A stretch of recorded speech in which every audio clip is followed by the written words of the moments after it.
ഓരോരോ രോഗത്തിന് ഓരോരോ മരുന്നുകളും അതിൻ്റെ ഉപയോഗിക്കുന്ന വിധങ്ങളും ഡോസേജുകളും ഒക്കെ നമുക്ക് പരിചയമുള്ളതാണ്.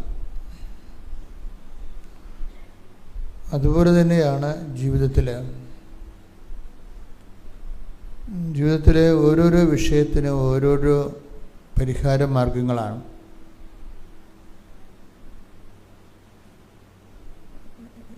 ഈ പരിഹാര മാർഗങ്ങൾ അതിൽ തന്നെ വളരെ വ്യക്തവും കൃത്യവുമാണ്. ഉടമ്പടിയിൽ വരുന്ന ഒരു ബിഗ് പോയിന്റ്, എല്ലാത്തിനും അതിൻ്റെ സ്ട്രെങ്ത്തും ഉണ്ടാവും, വീക്ക്നെസ്സും ഉണ്ടാവും. ഇപ്പം നമ്മൾ ഒരു കാര്യത്തിന് വേണ്ടി തുനിഞ്ഞിറങ്ങുമ്പോൾ നമ്മളൊരു പേഴ്സണൽ അസസ്മെൻറ്റ് നടത്തും, വ്യക്തിപരമായൊരു വിലയിരുത്തൽ, ഈ വിഷയം അഭിമുഖീകരിക്കാനുള്ള നമ്മുടെ സ്ട്രെങ്ത് എന്താണ്, നമ്മുടെ വീക്ക്നെസ് എന്താണ്, നമ്മൾ അസസ് ചെയ്യും. നമുക്ക് അതിനുള്ള പവർ എന്താണ്, എവിടെയാണ് നമുക്ക്. ഇപ്പോൾ പഠനത്തിൻ്റെ കാര്യം തന്നെ ശരി പറയും, അച്ഛാ എനിക്ക് സ്പീക്ക് ചെയ്യാൻ പറ്റും, പക്ഷെ അവർ പറയണത് എനിക്ക് കേൾക്കാൻ എനിക്ക് കൃത്യമായിട്ട് കിട്ടത്തില്ലെന്ന് പറയും. അതുകൊണ്ട് ഹിയറിങ്ങിന് ഞാൻ പോവും. ഞാൻ റൈറ്റിങ്ങിന് ഓക്കെയാണ്. അതുപോലെ തന്നെ IELTSൻ്റെ സ്പീക്കിങ്ങിന് ഞാൻ ഓക്കെയാണ്, റീഡിങ്ങിന് ഞാൻ ഓക്കെയാണ്. പക്ഷേ അവരുടെ ഫോണറ്റിക്സ് എനിക്ക് മനസ്സിലാവണില്ല, അതുകൊണ്ട് റീഡിങ്ങിന് എനിക്ക് ക്യാച്ച് ചെയ്യാൻ പറ്റണില്ല എന്ന് പറയും. അതാണ് നമ്മുടെ വീക്ക്നെസ്. അപ്പോൾ സ്ട്രെങ്ത് എന്ന് പറയണത് നമ്മൾ ഓക്കെ ആണെന്ന് പറയുന്നതെല്ലാം നമ്മുടെ സ്ട്രെങ്താണ്. ഉടമ്പടിയിലും ഇതുപോലെ സ്ട്രെങ്ത് ആൻഡ് വീക്ക്നെസ് ഉണ്ട്. പ്രാർത്ഥനയ്ക്ക് നമ്മൾ ഓക്കെയാണ്, നമ്മൾ സ്ട്രെങ്ത് ഉണ്ട്, നമ്മൾ പ്രാർത്ഥിക്കും. ഒരു ഉടമ്പടി മിനിമം പ്രാർത്ഥനയേ ഉള്ളൂ. അപ്പം നിങ്ങൾ തന്നെ ഓർക്കും, ഇത്രയും കൊച്ചു പ്രാർത്ഥനയല്ലേ ഉള്ളൂ, ഇതുകൊണ്ട് വലിയ കാര്യങ്ങൾ എങ്ങനെ ചെയ്യാനാണെന്ന് നിങ്ങൾ ഓർക്കും. ആ പ്രാർത്ഥനയുടെ ഡോസേജ് അതിൽ 20% ഉള്ളൂ. ബാക്കി 30% കാരുണ്യ പ്രവൃത്തികളാണ്. 50% ഇവാഞ്ചലൈസേഷനാണ്, സുവിശേഷ വിശ്വാസ കൈമാറ്റം. എപ്പോഴും ഞാൻ പറയുന്നു, എല്ലാ ദിവസവും ഞാൻ പറയുന്നുണ്ട്, നിങ്ങളിതിനെ മുഴുവൻ ഒരു പ്രാർത്ഥനയാക്കി അങ്ങോട്ട് കൺവേർട്ട് ചെയ്യും. 80% പ്രാർത്ഥനയാക്കും. കാര്യം നമ്മൾ പരിചയിച്ചത് അതാണ്. പക്ഷെ ഉടമ്പടി വരുമ്പോൾ ഉണ്ടാകുന്ന ഒരു പ്രശ്നം, ഇതിൻ്റെ ഫോർമാറ്റ് നേരെ ഓപ്പോസിറ്റ് ചേഞ്ച് ചെയ്യുന്നുണ്ട്. അവൻ പറയുന്ന പോലെ ചെല്ലുകയല്ല നമ്മൾ ചെയ്യണത്, അവൻ പറയുന്ന പോലെ ചെയ്യുകയാണ്. അതിൻ്റെ കാരണം അതൊരു ഫോർമുലയാണ്. മനുഷ്യൻ രക്ഷപ്പെടാനും ഇല്ലായ്മയിൽ നിന്ന് രക്ഷപ്പെടാൻ വേണ്ടി പരിശുദ്ധ അമ്മയിലൂടെ ദൈവം വെളിപ്പെടുത്തിയ ഒരു പദ്ധതിയാണ്. അവൻ പറയണ പോലെ ചെയ്യുക. അത് എത്രയോ വർഷമായിട്ട് സഭയിൽ ആ വചനം സുവിശേഷം വായിക്കുന്നതാണ്. പക്ഷെ കൃപാസനത്തിൽ അത് വായിച്ചപ്പോൾ അതിൻ്റെ പാസ്വേഡ് കൂടി തന്ന്, പാസ്വേഡ് ഇല്ലാതെ നമുക്ക് എന്തുകൊണ്ടും ചെയ്യാമല്ലോ. ഫ്രീ ആയിട്ട് കിട്ടുന്ന ഒത്തിരിയേറെ സൈറ്റുകളുണ്ട്.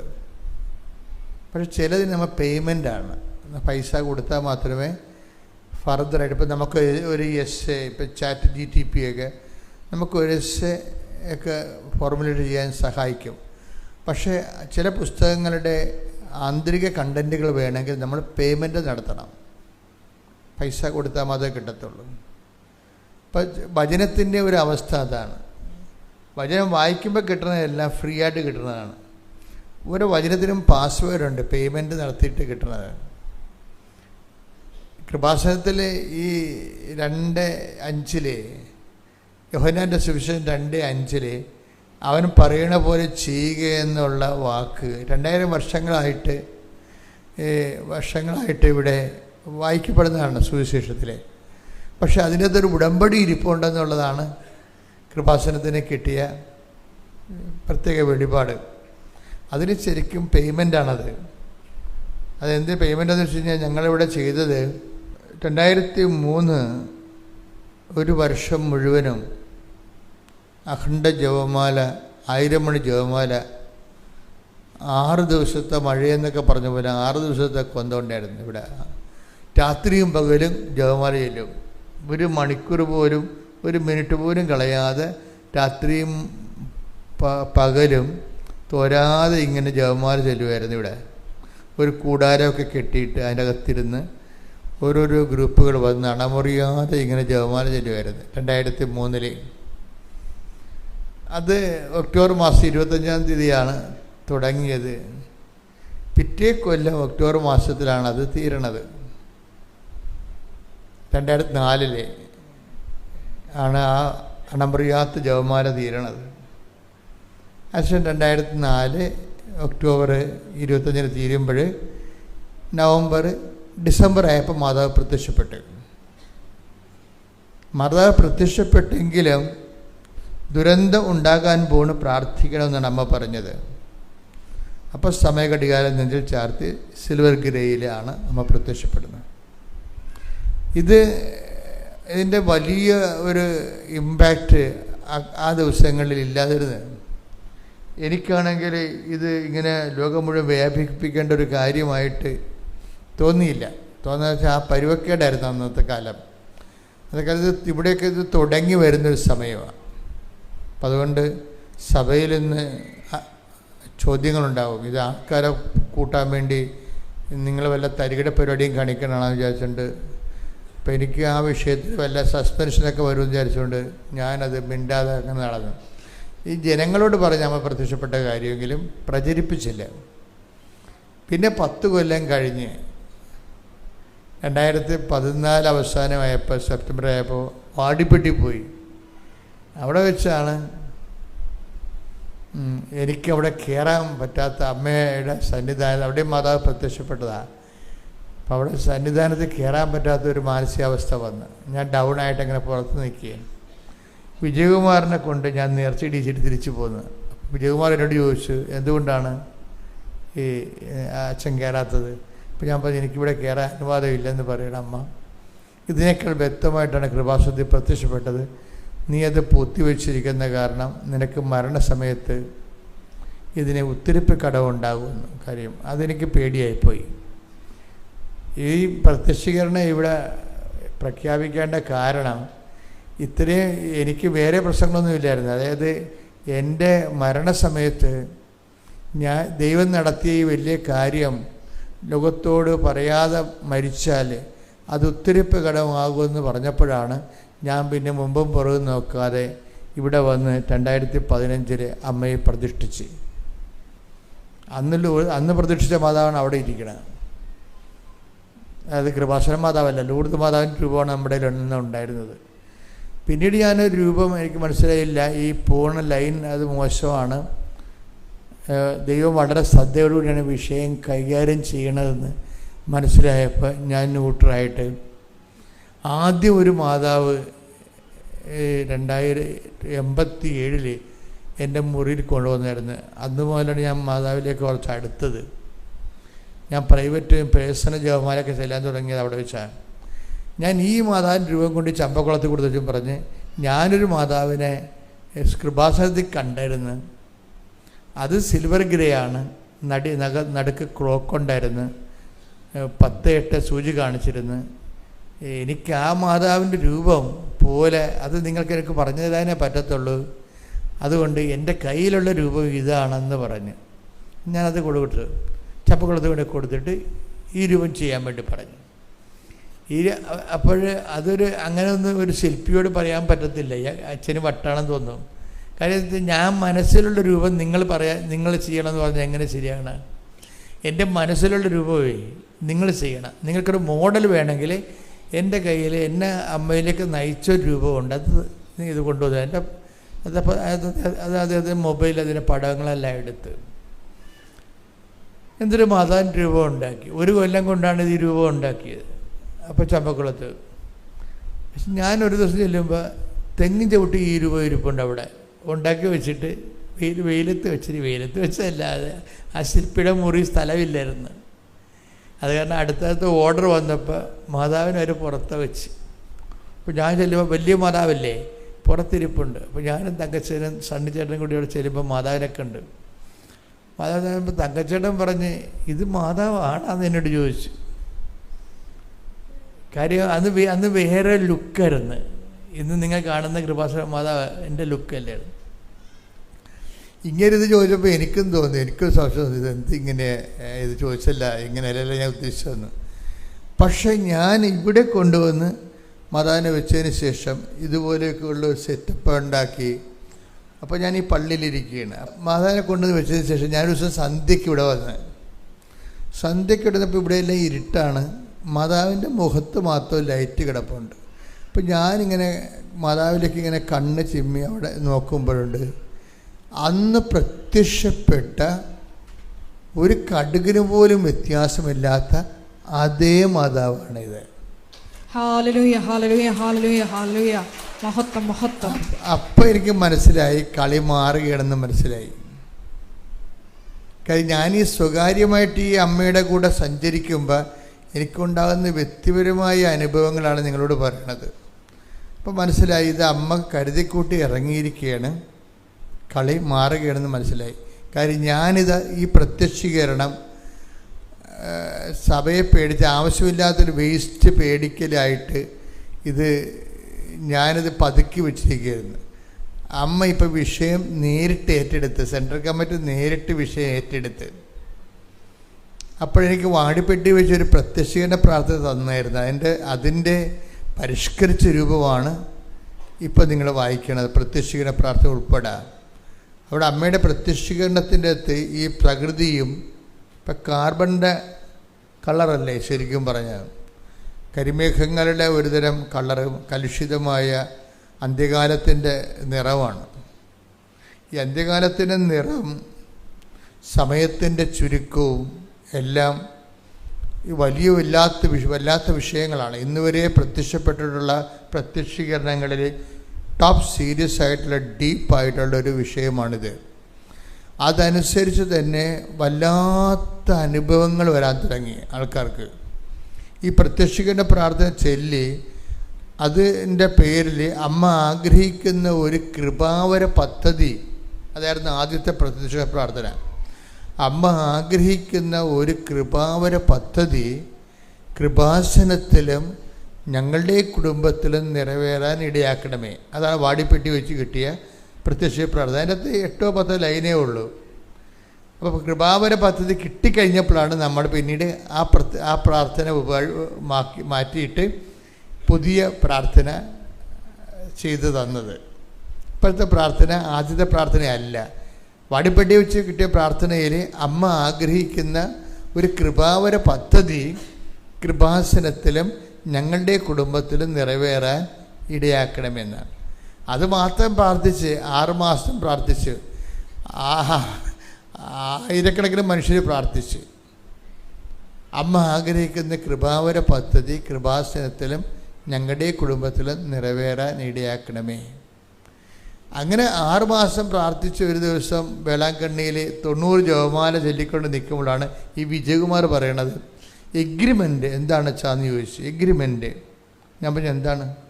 അല്ല, എഗ്രിമെൻ്റ് അത് നമ്മൾ തിരിച്ചു പോകാൻ നേരത്തെ എഗ്രിമെൻ്റ് എന്ന് അമ്മ പറയുന്നു എന്ന് പറഞ്ഞു. അപ്പോൾ എനിക്ക് മനസ്സിലായി, എനിക്കുള്ള മെസ്സേജാണ് അതെന്ന് മനസ്സിലായി. അപ്പം ഞാൻ പറഞ്ഞു, സാറേ അത് എഗ്രിമെൻ്റ് അല്ല, അത് ഉടമ്പടിയാണെന്ന് പറഞ്ഞു. കാര്യം പരിശുദ്ധാത്മാവ് ഉടനെ അത് വ്യാഖ്യാനവരം കിട്ടി. അതിൻ്റെ സാറിന് എഗ്രിമെൻ്റ് എന്നാണ് പറഞ്ഞെങ്കിലും എനിക്ക് വ്യാഖ്യാനവരം കിട്ടി. വ്യാഖ്യാനവരം കിട്ടിക്കഴിഞ്ഞപ്പോൾ ഞാൻ മനസ്സിലായത് എഗ്രിമെൻ്റ് അല്ല, അത് ഉടമ്പടിയാണ്. ഉടമ്പടിയാണെന്ന് പറഞ്ഞാൽ പിന്നെ ഞങ്ങൾക്ക് പറഞ്ഞത് ഓർമ്മയുള്ളൂ. പിന്നെ വിഷയം സീൻ ഉടനെ ചേഞ്ചാവും. എന്നിട്ട് ഉടനെ ഞാൻ പറയാം, സാറേ പേപ്പർ കീറി എടുത്തേ.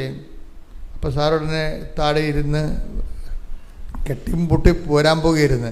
രണ്ടാമത് സുഹൃത്ത് ബാഗ് തുറന്ന് പേപ്പർ എടുത്ത് ഒരു പേപ്പർ എനിക്കും തന്ന് ഒരു പേപ്പർ സാറിനും എടുത്ത് ഞാൻ കിഴക്കോട്ട് പോയി വേഗലമാതാവിൻ്റെ മുമ്പിൽ പോയി 4 കൊന്തയില്ലേ. ഞാൻ പറഞ്ഞു, ഇപ്പം അമ്മ കുറേ കാര്യങ്ങൾ നിങ്ങളോട് സംസാരിക്കും, ഇത് നിങ്ങൾ എഴുതി വെക്കാൻ പറഞ്ഞു. ആ പേപ്പർ അദ്ദേഹത്തിന് കൊടുത്ത് എനിക്ക് തന്ന പേപ്പറും കൊണ്ട് ഞാൻ കിഴക്കോട്ട് പോയി 4 കൊന്തയില്ലേ. 4 കൊന്തയില്ലേ. അപ്പോൾ എന്നോട് കുറേ കാര്യങ്ങൾ പറഞ്ഞു. അതെല്ലാം ഞാൻ നിറച്ച് എഴുതിയെടുത്തുകൊണ്ട് തിരിച്ച് ഇങ്ങേടുത്ത് 4 കൊന്തയും കഴിഞ്ഞ് ഇങ്ങേടുത്ത് വരുമ്പോൾ ഇങ്ങനെ വിഷണ്ണനായിരിക്കുക. ഞാൻ പറഞ്ഞു, എന്നാ പറ്റി? അമ്മ തന്ന് എഴുതിയ കാര്യങ്ങളൊക്കെ നിറച്ചുകൊണ്ട് പുള്ളിയുടെ പേപ്പറെ. പക്ഷെ അതെല്ലാം പാപങ്ങളെക്കുറിച്ചാണ് പറയണത്. എൻ്റെ കയ്യിലുള്ളത് മുഴുവൻ ബ്ലെസ്സിങ്സാണ്, നിറച്ച് ബ്ലെസ്സിങ്സ്. അപ്പോൾ ഇത് തമ്മിൽ ഒക്കണില്ല. പുള്ളിയുടെ കയ്യിലുള്ളത് പാപം, എൻ്റെ കയ്യിലുള്ള ബ്ലെസ്സിങ്സ്. ഞാനിങ്ങനെ കുറച്ച് നിറച്ച് വെച്ചിട്ട് വിശ്വാസപ്രമാണം ഞങ്ങൾ ഒരുമിച്ച് ചൊല്ലി. മലയാള പള്ളിയിൽ നിന്നുകൊണ്ട് വിശ്വാസപ്രമാണം ചൊല്ലി. ഇപ്പം എപ്പോഴും നമ്മൾ ശ്രദ്ധിക്കണം, എന്തും തുറന്ന് കിട്ടും. വിശ്വാസപ്രമാണം ഒരു താക്കോലാണ്, ഒരു താഴുമാണ്, ഒരു താക്കോലുമാണ്. വിശ്വാസപ്രമാണം കൊണ്ട് നമുക്ക് പൂട്ടുകയും ചെയ്യാം, തുറക്കുകയും ചെയ്യാം. അതെപ്പോഴും നമ്മൾ ശ്രദ്ധിച്ചിരിക്കണം.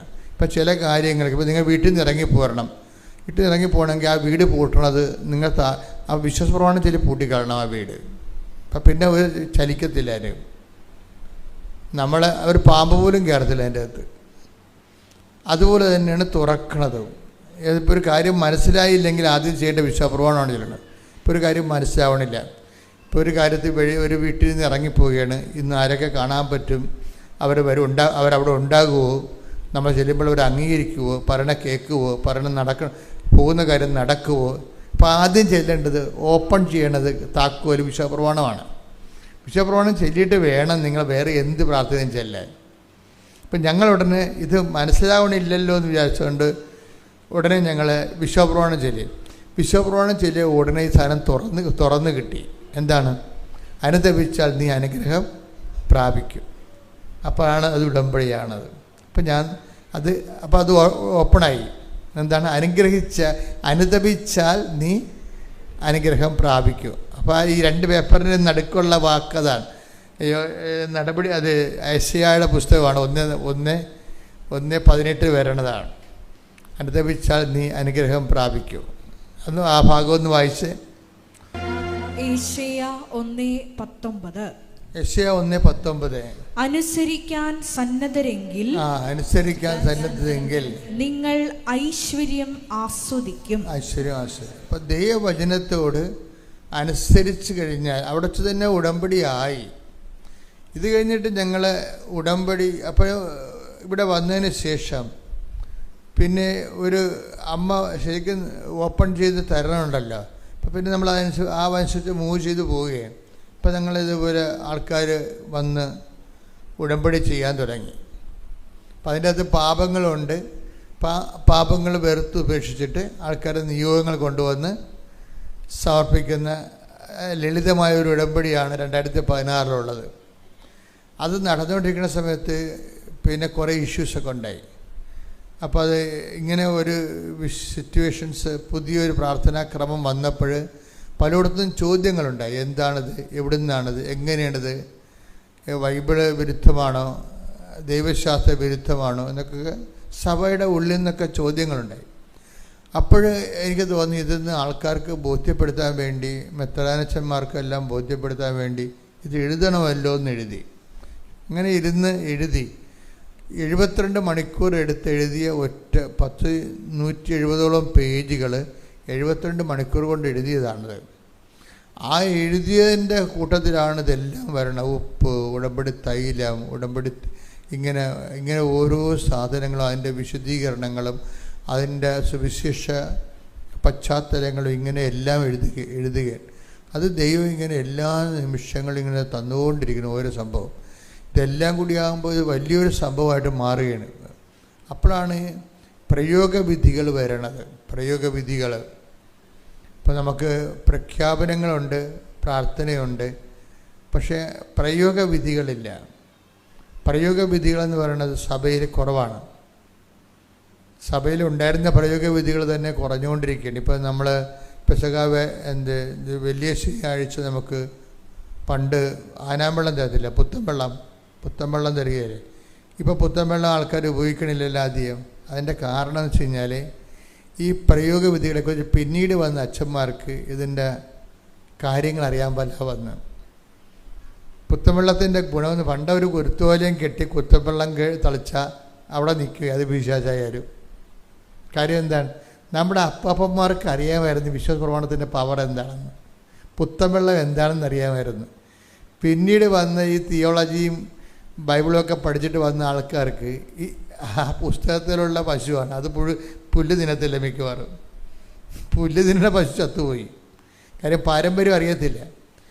സഭയെ അനുഷ്ഠിച്ച് പോകുന്ന ഒരു പാരമ്പര്യമുണ്ട്. ഒരു മരുന്നെടുത്താൽ പോലും അമ്മമാർ വിശ്വപ്രമാണം ചൊല്ലി 3 കുരിശിനകത്തിടും.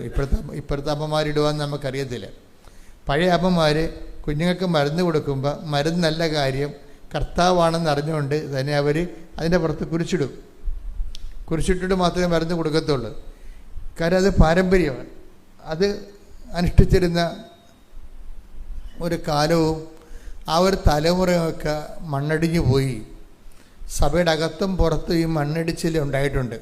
പാരമ്പര്യം ആവശ്യമില്ലാത്ത പാരമ്പര്യത്തെക്കുറിച്ച് കോയ്മ നടിക്കാൻ വേണ്ടി കൊട്ടിഘോഷിക്കണമെന്നല്ലാതെ ദൈവികമായ അനുഭവ വിശ്വാസ തലങ്ങളെ കൈമാറുന്ന പാരമ്പര്യങ്ങളാണ് നമുക്ക് നഷ്ടപ്പെട്ടത്. നമുക്ക് സമുദായ മേൽക്കോയ്മയ്ക്ക് വേണ്ടിയുള്ള കൊട്ടിഘോഷങ്ങൾ ആണിപ്പോൾ നടക്കുന്നത്. മറിച്ച് വേണ്ടത് വിശ്വാസ പാരമ്പര്യങ്ങളായിരുന്നു നമുക്കുണ്ടായിരുന്നത്. അത് ആ ഒരു തലമുറ മൺമറഞ്ഞ് പോയിക്കൊണ്ടിരിക്കുകയാണ്. കാര്യം അത് പ്രയോഗവിധികളുടെ ഒരു കാലമായിരുന്നു. എന്തും ദൈവത്തെ പ്രയോഗിക്കും. പുത്തൻ വെള്ളമാണെങ്കിലും എന്ത് വിഷയമായാലും അതുകൊണ്ട് തളിക്കും. അതാണ് പ്രയോഗം എന്ന് പറയുന്നത്. അപ്പോൾ ഈ ഉടമ്പടി വന്നപ്പോൾ വീണ്ടും പ്രയോഗവിധികൾ തിരിച്ചു വന്നു. ഉപ്പ്, ഉടമ്പടി തൈലം, അല്ലേ, ഉടമ്പടി കാശ്രൂപം, എന്തെല്ലാം പ്രയോഗവിധികളാണ്. അത് വിശ്വാസത്തിൻ്റെ തന്നെ വേറൊരു എക്സ്പ്രഷനാണ്. അത് പ്രയോഗവിധികളെന്ന് പറയണത്. വിശ്വാസത്തിൻ്റെ എക്സ്പ്രഷൻസിൽ ഒന്ന് പ്രാർത്ഥന, രണ്ടാമത്തത് പ്രഖ്യാപനം അല്ലെങ്കിൽ പ്രഘോഷണം, മൂന്നാമത്തത് പ്രയോഗം. അപ്പോൾ ഉടമ്പടിയിൽ ഇതെല്ലാം സമൃദ്ധമായി. അതാണ് ഉടമ്പടി സമ്പൂർണമായ ഒരു ആധ്യാത്മിക ജീവിത രീതിയായിട്ട് ഉയർന്നു വരുന്നതിൻ്റെ കാരണം. വിശ്വാസത്തിൻ്റെ കഴിഞ്ഞ ദിവസങ്ങളിലൊരു സാക്ഷ്യമുണ്ടായി. സാക്ഷ്യം എന്ന് പറയുമ്പോൾ അവരുടെ പേര് എനിക്ക് ഇഷ്ടപ്പെട്ടായിരുന്നു. നല്ല സാക്ഷ്യം. നിഷ രാജ എന്നും പറഞ്ഞ് അവർ ഗുജറാത്തിൽ താമസിക്കുകയാണ് വർഷങ്ങളായിട്ട്. രാജ അഗസ്റ്റിൻ, നിഷ രാജ, ഇവർ ഗുജറാത്തിൽ താമസിക്കുകയാണ്. അപ്പോൾ ഇവരുടെ പ്രശ്നമെന്ന് പറയുന്നത് ഇവർക്ക് 20 വർഷമായിട്ട് മക്കളില്ല. 20 വർഷമായിട്ട്. അപ്പം ഇവർ അവസാനത്തെ ചികിത്സ അമൃതയിലാണ്. അമൃതയിലെ ചികിത്സയും കഴിഞ്ഞിട്ട് അമൃത ഇവർക്ക് അതുകൊണ്ട് ശരിയാകഴിഞ്ഞിട്ട് അഹമ്മദാബാദിലെ ഏറ്റവും ടോപ്പ് ആശുപത്രിയിലെ 1ാം നമ്പർ ഡോക്ടറിൻ്റെ അടുത്ത് ഇവർ പോവും. അത് അമൃതയിൽ നിന്ന് ഇവരെ അങ്ങോട്ട് റെക്കമെൻഡ് ചെയ്യണതാണ്. അഹമ്മദാബാദിലെ 1ാം നമ്പർ ഡോക്ടറിൻ്റെ അടുത്ത് പോയിട്ട് അവരിവരെ അക്കോമഡേറ്റ് ചെയ്യും. പക്ഷേ അവരുടെ ഈ 20ാമത്തെ കൊല്ലം അങ്ങേരുടെ ചികിത്സയായിട്ട് ഇവിടെ മക്കളില്ല. പിന്നെ അവർ ചികിത്സ നിർത്തി. ചികിത്സ നിർത്തുമ്പോൾ എന്താണ്, 22 ഡോക്ടർമാരുടെ ഫയലാണ് ഇരിക്കണ കയ്യിൽ. ഇത്രയും നാളിനുള്ളിൽ ഇതിനുള്ളിൽ ഒരു പ്രാവശ്യം കുഞ്ഞിനെ 9 മാസം കുഞ്ഞിനെ 9 മാസമുള്ള കുഞ്ഞിനെ പ്രസവിച്ച് വരിക. പക്ഷേ ചത്ത് കിടക്കിയിരുന്നു കൊച്ച്. ചത്താണ് പ്രസവിച്ചത്. പിന്നെ മിസ്കാരേജ് ഉണ്ടായി. 6 പ്രാവശ്യം അബോർഷനായി. കുഞ്ഞുണ്ടാവും, 1ാം മാസമോ 2ാം മാസമോ അബോർട്ടായി പോകും. പിന്നെ IVF, അങ്ങനെ പല പരിപാടികളൊക്കെ ആയിട്ട് ഇങ്ങനെ ലക്ഷക്കണക്കിന് രൂപയാണ് ഇതിന് മുടക്കണത് ഇങ്ങനെ. എന്നിട്ട് എന്തോ ഒരു എത്ര കാലം ആശുപത്രി കിടപ്പാണ് ഒരു കുഞ്ഞിന് വേണ്ടി. എത്ര കാലത്തെ ആശുപത്രി കിടപ്പാണ്. ലക്ഷക്കണക്കിന് രൂപയാണ് ഇവരിതിനു വേണ്ടി മുടക്കണത്. മുടക്കി 22 ഡോക്ടേഴ്സിൻ്റെ ഫയലാണ് അവിടെ കയ്യിലിടുന്നത്. ഒരു പെട്ടി ഫയലാണ് ഒരു കുഞ്ഞ് ജനിക്കാൻ വേണ്ടി ഒരു വൈദ്യശാസ്ത്രം മുടക്കിയിരിക്കുന്നത്. ഒടുവിലെല്ലാം പരാജയപ്പെട്ട് ഒടുവിൽ കൃപാസനത്തിൽ വരും. കൃപാസനത്തിൽ വരുമ്പോൾ എന്താ സംഭവിക്കണത്, ഒരു ഉടമ്പടി എടുക്കും. ഉടമ്പടി എടുത്തിട്ട് അവിടെ സീരിയസ് ആയിട്ട് എടുക്കുമ്പോൾ എനിക്ക് കർത്താവ് തന്ന ഒരു പ്രാർത്ഥനയുണ്ട്. എന്താണ്, ഇവിടെ വരുമ്പോൾ, മക്കളില്ലാത്തവർ ഇവിടെ വരുമ്പോൾ അവർക്ക് വേണ്ടിയുള്ള എല്ലാത്തിനും വേണ്ടി പ്രാർത്ഥനയുണ്ട്. നിങ്ങൾ വിദേശത്ത് യാത്ര ചെയ്ത് പോകണമെങ്കിൽ കൃപാസനത്തിൽ അമ്മ തന്ന ഒരു പ്രാർത്ഥനയുണ്ട്. ആ പ്രാർത്ഥനയാണ് ചെയ്യണത്. നിങ്ങളുടെ വലത്തും ഇടത്തും വീട്ടിലും വഴിയിലും ജലത്തിലും കരയിലും മുകളിലും ഹൃദയത്തിലും കർത്താവിൻ്റെ സാന്നിധ്യവും സഹവാസവും സ്പർശം ഉണ്ടാവട്ടെ. നിങ്ങളുടെ യാത്ര, നിങ്ങളുടെ അവിചാരിതമായ അപകടങ്ങൾ, ആകസ്മിക സങ്കടങ്ങളിൽ നിന്ന് കർത്താവ് നിങ്ങളെ മോചിപ്പിക്കട്ടെ. അങ്ങനെ തുടങ്ങുന്നൊരു പ്രാർത്ഥനയാണത്. അപ്പോൾ അതെല്ലാം ബ്ലോക്ക് ചെയ്താൽ വരാനുള്ള തകർച്ചകളെ വരെ ബ്ലോക്ക് ചെയ്താൽ പ്രാർത്ഥിക്കണേ. അതുപോലെ തന്നെ മക്കളില്ലാത്തവർക്കൊരു പ്രാർത്ഥന ഉണ്ട്. മക്കളില്ലാത്തൊരു പ്രാർത്ഥന, നിങ്ങളുടെ രക്തത്തിൽ പറഞ്ഞ കുഞ്ഞുമായി കൃപാസനം അൾത്താറെ, എൻ്റെ 39 വർഷത്തെ പൗരോഹിത്യത്തിൻ്റെ യോഗ്യതയായ കൃപാസനം അൾത്താറെ പ്രത്യക്ഷപ്പെട്ട മാതാവിൻ്റെ പ്രത്യക്ഷീകരണത്തിൻ്റെ സ്ഥിരീകരണത്തിനായി നിൻ്റെ രക്തത്തിൽ പറഞ്ഞ കുഞ്ഞുമായി അൾത്താരെ കയറാൻ കർത്താവ് നിന്നെ അനുവദിക്കട്ടെ. അതാണ് പ്രാർത്ഥന. അതെല്ലാവർക്കും കൊടുക്കണം. അത് ഞാൻ എഴുതിയുണ്ടാക്കിയ ഇങ്ങനെ ചിന്തിച്ചുണ്ടാക്കിയതല്ല. അതിങ്ങനെ ആൾക്കാരെ കാണുമ്പോൾ പരിശുദ്ധാത്മാവ് തരും ഓരോ പ്രാർത്ഥനകൾ. അതിപ്പോൾ അതെല്ലാം ഓരോ പ്രാർത്ഥനയായിരിക്കും. അതൊന്നും പ്രിൻ്റ് ചെയ്ത് വെച്ചിട്ടില്ല. അങ്ങനെ പ്രിൻ്റ് ചെയ്ത് ആൾക്കാർക്ക് കൊടുക്കുന്ന പ്രാർത്ഥന അല്ലത്. അൾത്താരയിൽ അഭിഷേക വിധി പ്രകാരം ആ വ്യക്തികൾക്ക് ഉണ്ടാകുന്ന പ്രത്യേക വിഷയത്തിന് വേണ്ടി ദൈവം നൽകുന്ന പ്രത്യേക പ്രാർത്ഥന. പക്ഷേ അത് ഇവർക്ക് അഭിഷേകമായി. ഈ നിഷരാജ എന്ന് പറഞ്ഞ ലേഡിക്ക് 20 വർഷത്തെ ഈ പ്രസവയാത്ര, ഗർഭം ഒരു കുഞ്ഞിന് വേണ്ടിയുള്ള ഈ രക്തസാക്ഷിത്വ യാത്രയിൽ അവസാനം കിട്ടിയ ഈ പ്രാർത്ഥന അവർക്ക് അഭിഷേകമായി.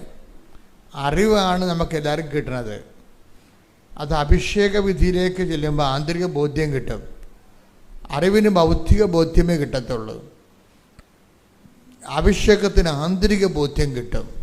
അപ്പം നിഷാരാജയ്ക്ക് 39 കൊല്ലത്തെ പൗരോഹിത്യത്തിൻ്റെ യോഗ്യതയാൽ കൃപാസന അൾത്താരെ ജീവനോടെ പ്രത്യക്ഷപ്പെട്ട പരിശുദ്ധമ്മയുടെ പ്രത്യക്ഷീകരണത്തെ സ്ഥിരീകരണത്തിനായി നിൻ്റെ രക്തത്തിൽ പറയുന്ന കുഞ്ഞുമായി അൾത്താരെ കയറാൻ കർത്താവ് നിന്നെ അനുഗ്രഹിക്കട്ടെ എന്ന് പറഞ്ഞ പുരോഹിത വിധി പ്രകാരമുള്ള പ്രാർത്ഥനയിൽ ഇവക്ക് അഭിഷേകമായി. അവളെന്ത് ചെയ്യുന്നറിയാവോ? ഇനി നോക്കണ്ട, ഇനി കുഞ്ഞിനെ കിട്ടിയത് തന്നെ. അമ്മ ഈ ആൾക്കാരെ നിനക്ക് കുഞ്ഞിനെ തന്നു കഴിഞ്ഞു എന്നും പറഞ്ഞ് കുഞ്ഞിനെ ജ്ഞാനസ്ഥാനപ്പെടുത്താനുള്ള തിരിയും മേടിച്ചുകൊണ്ടാണ് ഇവൾ ഇവിടുന്ന് പോണത്. എറണാകുളത്ത് പോയി ജ്ഞാനസ്ഥാനത്തിന് സെറ്റുണ്ടല്ല. അതാണ് ആ വിശ്വാസത്തിൻ്റെ രീതി എന്ന് പറയുന്നത്. ഇത് അഭിഷേകമായി കഴിയുമ്പോൾ എറണാകുളത്ത് നിന്ന് ഇവിടെ വണ്ടി പിന്നെ ഗുജറാത്തിലേക്ക് പോണത് ജ്ഞാനസ്ഥാനത്തിൻ്റെ തിരിയും മേടിച്ചുകൊണ്ടാണ് പോണത്. കുഞ്ഞിനെ കിട്ടിക്കഴിഞ്ഞെന്ന് അവൾ ബോധ്യപ്പെട്ട് ഈ ജ്ഞാനസ്ഥാനത്തിൻ്റെ തിരി അതിനകത്ത് ഹൈലൈറ്റ് അതാണ്. ഇപ്പോൾ മഴ വരാൻ വേണ്ടിയല്ല, അങ്ങനെ ഒരു സംഭവമില്ല. മഴ വരാൻ വേണ്ടി എല്ലാവരും കൂടി പ്രാർത്ഥിച്ചു. ഒരു 5 വയസ്സുള്ള കുഞ്ഞ് കുടയും കൊണ്ടുപോയെന്ന്. എന്താ മറ്റു മഴ വരാൻ വേണ്ടി എല്ലാവരും പ്രാർത്ഥിച്ചതാണ്. പക്ഷെ മഴ വരുമോ ഇല്ലയെന്ന് ആർക്കും അറിയത്തില്ല. പക്ഷെ കൊച്ചിന് മനസ്സിലായി നമ്മൾ പ്രാർത്ഥിച്ചത് മഴ വരാനല്ലേ, അപ്പം മഴ വരുമല്ല, അപ്പം കുട വേണ്ടേ. അതുപോലെയാണ് ഇവർ ചെയ്തിരിക്കുന്നത്. എന്താണ് ചെയ്തിരിക്കുന്നത്? നിൻ്റെ രക്തത്തിൽ പറഞ്ഞ കുഞ്ഞുമായി അൾത്താരെ കയറാൻ കർത്താവ് നിന്നെ അനുഗ്രഹിക്കട്ടെ എന്നാണ് പറയുന്നത്. അപ്പം ആ ഒരൊറ്റ പ്രാർത്ഥനയ്ക്ക് ഇവർക്ക് അഭിഷേകമായി. അവരെന്ത് ചെയ്ത് ജ്ഞാനസ്ഥാനത്തിൻ്റെ തിരിയും മേടിച്ചുകൊണ്ട് പള്ളി കുഞ്ഞിനെയും കൊണ്ട് പോകുമ്പോൾ നമ്മൾ ഉപയോഗിക്കുന്ന ഈ പൂക്കൾ ചുറ്റിയ തിരിയില്ലേ, നീണ്ടത്തില്ല, അത്രയും വലിയ തിരി, ജ്ഞാനസ്ഥാനത്തിരി, അത് മേടിച്ചുകൊണ്ട് ഇവർ പോയി. അതുപോലെ തന്നെ അവരാഴ്ച പ്രഗ്നൻ്റായി. പക്ഷെ ഇവർ അറിഞ്ഞില്ല. ഇവർ തിരിച്ച് റാലിക്ക് വരാൻ കാരണം ഇവർ പോയി കഴിഞ്ഞ് ഇവർക്ക് ഒരു ദിവസം രാത്രി ഈ നിഷാരാജയ്ക്ക് ഒരു സ്വപ്നം ഉണ്ടായി. സ്വപ്നം ഉണ്ടായെന്ന് വെച്ചാൽ ഒരു മാതാവ് എല്ലാവർക്കും മക്കളെ കൊടുത്തുകൊണ്ടിരിക്കുകയാണ്. അപ്പോൾ ഒരു ചോരക്കുഞ്ഞിനെടുത്ത് ഇവളുടെ കയ്യിൽ കൊടുത്ത്. അപ്പോൾ അവൾ പറയണത് അത് കൃപാസനം മാതാവല്ല തന്നതെന്നാണ് പറയണത്. കൃപാസനം മാതാവിൻ്റെ ലക്ഷണമൊക്കെയാണ്, പക്ഷെ ഇത്രയും ചെറുപ്പമല്ല. ഒരു പ്രായമുള്ള കൃപാസനം മാതാവാണ് എനിക്ക് ചോരക്കുഞ്ഞിനെ തന്നത്. അപ്പം അതിൻ്റെ അകത്ത് മാത്രമേ സ്പെല്ലിങ് മിസ്റ്റേക്ക് ഉള്ളൂ, ബാക്കിയെല്ലാം ഓക്കെയാണ്. കൃപാസനം മാതാവ് ഡ്രസ്സുണ്ട്, എല്ലാ കാര്യം ശരിയാണ്. എനിക്ക് കുഞ്ഞിനെ തന്ന കൃപാസനം മാതാവാണ്. പക്ഷേ ഈ കൃപാസനം മാതാവല്ല, അതിത്തിരി പ്രായമുള്ള കൃപാസനം മാതാവ്. ഇത് ഏത് കൃപാസനം മാതാവാണെന്ന് അറിയാൻ പാടില്ലെന്ന് പറഞ്ഞു. ഇവളെ അതിനുശേഷം തിരിച്ച് റാലിക്ക് വന്ന്, ഇപ്പോൾ നമ്മൾ റാലി തുടങ്ങാൻ പോവുകയാണല്ലേ ദിവസം. അപ്പോൾ റാലിക്ക് വന്നപ്പോൾ ഇവൾ പ്രഗ്നൻ്റ് ആണ്, ഇവൾക്ക് അറിയത്തില്ലായിരുന്നു. റാലിക്ക് എഴുന്നള്ളിക്കണ കൃപാസനം മാതാവുണ്ട്. അത് നോക്കിയപ്പോൾ ഇവിടെ കണ്ണ് നിറഞ്ഞു പോയി. എന്താ കാര്യം? ഈ മാതാവാണ് എനിക്ക് സ്വപ്നത്തിൽ പ്രത്യക്ഷപ്പെട്ടത്. സ്ഥിരീകരണമാണത്, സംഭവം സ്ഥിരീകരണമാണ്. അപ്പോൾ ഒരു കുഴപ്പമില്ല. ഇടയ്ക്കൊരു ചെറിയൊരു ആ കുഞ്ഞിനൊരു കുഴപ്പമുണ്ടായി. അപ്പോൾ ഭർത്താവ് 100 ദിവസം ഉപവാസം പ്രഖ്യാപിച്ചു. ഇടയ്ക്ക് എന്താ കുഞ്ഞിനെ ഒരു ചെറിയ അവർക്ക് ബ്ലീഡിങ് ഉണ്ടായി. അതായത് കുഞ്ഞിൻ്റെ 7-ാം മാസം കുഞ്ഞിൻ്റെ ലങ്സ് ഉറക്കാൻ വേണ്ടി ഒരു ഇഞ്ചക്ഷൻ ഉണ്ടല്ലോ, അത് തള്ളക്ക് ആ ഇഞ്ചക്ഷൻ എടുത്തപ്പോൾ അവർക്ക് ബ്ലീഡിങ് ഉണ്ടായി. അപ്പോൾ ഭർത്താവ് 100 ദിവസത്തെ ഉപവാസം പ്രഖ്യാപിച്ചു. അപ്പോൾ ആ കുഞ്ഞ് ജനിച്ചു കഴിഞ്ഞു, അയാൾ ഉപവാസത്തിലായിരുന്നു. അത് അപ്പം ഇങ്ങനെ നിങ്ങളെന്താ ഓരോരുത്തരുമേ ദൈവതിരുസന്നിധിയിൽ ദൈവത്തെ സീരിയസ് ആയിട്ട് കണ്ടിട്ടാണ് ഇങ്ങനെ ആൾക്കാർ ജീവിക്കുന്നത്. അല്ല വല്ലതും കൊണ്ട് വല്ലതൊക്കെ കാണിച്ച് വെച്ച് ഉടമ്പടി നിങ്ങൾ ഉഴപ്പരുത്. ശരിക്കും ഈ ഉടമ്പടി എടുക്കുന്ന ആൾക്കാരുടെ ജീവിത രീതികൾ നീ നോക്കണം. അപ്പോൾ ഭാര്യയ്ക്ക് ബ്ലീഡിങ് ആണെന്ന് കണ്ടപ്പോൾ ഭർത്താവ് 100 ദിവസത്തെ ഉപവാസം പ്രഖ്യാപിക്കുകയും ഒരു നേരം ഉപവാസം. അപ്പോൾ എന്താ പ്രശ്നം വെച്ചാൽ ദൈവത്തിന് തോന്നുന്നു നമ്മൾ സീരിയസ് ആണെന്ന്. നമ്മൾ ഒക്കട്ടെ കിട്ടിയ കൂട്ടി പോയ ചട്ടിയെന്നും പറഞ്ഞുകൊണ്ട് നിങ്ങളെ ഒപ്പിച്ചുണ്ടാക്കാൻ പോകുമ്പോഴാണ് ഉടമ്പടി തിരിച്ചടിക്കണത്. ആ ദൈവത്തിനെ പരീക്ഷിക്കണമല്ലേ. നിങ്ങൾ ഉടമ്പടി എടുത്തിട്ടും നിങ്ങളുടെ തോന്നിയവാസം പോലെ നിങ്ങൾ ചിലത് ചെയ്തില്ല, അങ്ങനെയൊക്കെ വരുമ്പോഴാണ് അതിൻ്റെ അത് ചിലത് ചെയ്തില്ലെന്ന് പറഞ്ഞാൽ അത് ഉടമ്പടി വർക്കൗട്ട് ചെയ്യത്തില്ല. ഇപ്പോൾ ഒരെണ്ണം ചെയ്തില്ലെങ്കിൽ എല്ലാം ചെയ്യാത്തതുപോലെ വരും. ഞാൻ പറഞ്ഞില്ലേ, അതായത് ഇപ്പോൾ നിങ്ങൾ റീഡിങ്ങിന് പോയെന്ന് പറഞ്ഞു കഴിഞ്ഞാൽ റീഡിങ്ങിന് മൊത്തം IELTS തോറ്റ പോലെയായി. IELTS പരീക്ഷയ്ക്ക് നിങ്ങൾക്ക് റീഡിങ്ങിന് നിങ്ങൾ തോറ്റു, ബാക്കി സ്പീക്കിംഗ് കുഴപ്പമില്ല എന്ന് പറഞ്ഞു കഴിഞ്ഞാൽ നിങ്ങൾ തോറ്റതുപോലെയായി. അതുകൊണ്ട് നിങ്ങൾക്ക് കയറിപ്പോകാനൊന്നും പറ്റത്തില്ല. അതുപോലെ തന്നെ ഉടമ്പടിയിൽ കുറേ കാര്യങ്ങളുണ്ട്. അതിൽ കുറച്ച് ചെയ്ത് നിങ്ങൾക്ക് സൗകര്യപ്പെടുന്നത് സൗകര്യപ്പെടാത്ത ചെയ്യാതെ ഇരിക്കുമ്പോൾ അത് മാറ്റിവെക്കുമ്പോൾ ഇത് മൊത്തം ചെയ്യാത്തതുപോലെ. കാര്യം നിങ്ങൾക്ക് സൗകര്യപ്പെടുന്നത് ചെയ്യാൻ വേണ്ടിയല്ല ഉടമ്പടി എടുക്കുന്നത്. നിങ്ങളെപ്പോഴും ചിന്തിക്കേണ്ട ഒരു കാര്യം, ഇത് ലക്ഷക്കണക്കിന് മനുഷ്യർ പരീക്ഷിച്ച് വിജയിച്ച ഒരു ദൈവിക പദ്ധതിയാണ്. അതിലേക്ക് വരുമ്പോൾ നിങ്ങൾക്ക് ചിലപ്പോൾ ആദ്യകാലങ്ങളൊക്കെ ചിലപ്പോൾ ഉടമ്പടി അത്രയും അറിവില്ലാത്തത് കൊണ്ട് തെറ്റിപ്പോകാം. അതുകൊണ്ട് ഞാൻ എപ്പോഴും നിങ്ങളെ തിരുത്തുമ്പോൾ നിങ്ങൾ ഉടനെ അത് തിരുത്തി അതൊരു ഉടമ്പടി ഒരു വികാരമാക്കി മാറ്റണം. അപ്പം അങ്ങനെ വരുമ്പോൾ ദൈവത്തിന് മനസ്സിലാകും വേറെ ഒരു പ്രശ്നവും ഉടമ്പടിയിലില്ല. നിങ്ങൾ ഉടമ്പടി സീരിയസ് ആണെന്ന് ദൈവത്തിന് ഒന്ന് മനസ്സിലായാൽ മതി. അതാണ് പ്രശ്നം. എന്തുകൊണ്ടാണ് ഉടമ്പടി നിങ്ങൾക്ക് ചിലർക്ക് ഫലിക്കാത്തതെന്ന് ചോദിച്ചു കഴിഞ്ഞാൽ, നിങ്ങളുടെ ഉടമ്പടി ചെയ്വനകൾ ദൈവത്തിന് നിങ്ങൾ സീരിയസ് ആണെന്ന് മനസ്സിലായിട്ടില്ല. കാര്യം അത് നിങ്ങൾക്ക് തന്നെ മനസ്സിലായിട്ടില്ല. അതാണ് കുഴപ്പം. അത് സീരിയസ് ആയിട്ടാണ് ചെയ്യണമെന്നുള്ളത് നിങ്ങൾക്ക് തന്നെ മനസ്സിലായില്ല. ഇപ്പോൾ വാഴ നനയുമ്പോൾ ചീര നനയാമെന്നും പറഞ്ഞുകൊണ്ട് നിങ്ങൾ അങ്ങോട്ടും ഇങ്ങോട്ടും പകുതി മകൾ അമ്മ ചെയ്ത് അങ്ങനെ അങ്ങോട്ടും ഇങ്ങോട്ടും നിങ്ങളുടെ സൗകര്യത്തിനനുസരിച്ച് വിഭജിക്കാനൊന്നും പറ്റത്തില്ല. ഉടമ്പടി പേഴ്സണാണ് എടുക്കുന്നത്, വ്യക്തിയല്ല എടുക്കുന്നത്. അപ്പം ആ വ്യക്തിക്കാണ് പൂർണ്ണ ഉത്തരവാദിത്വം.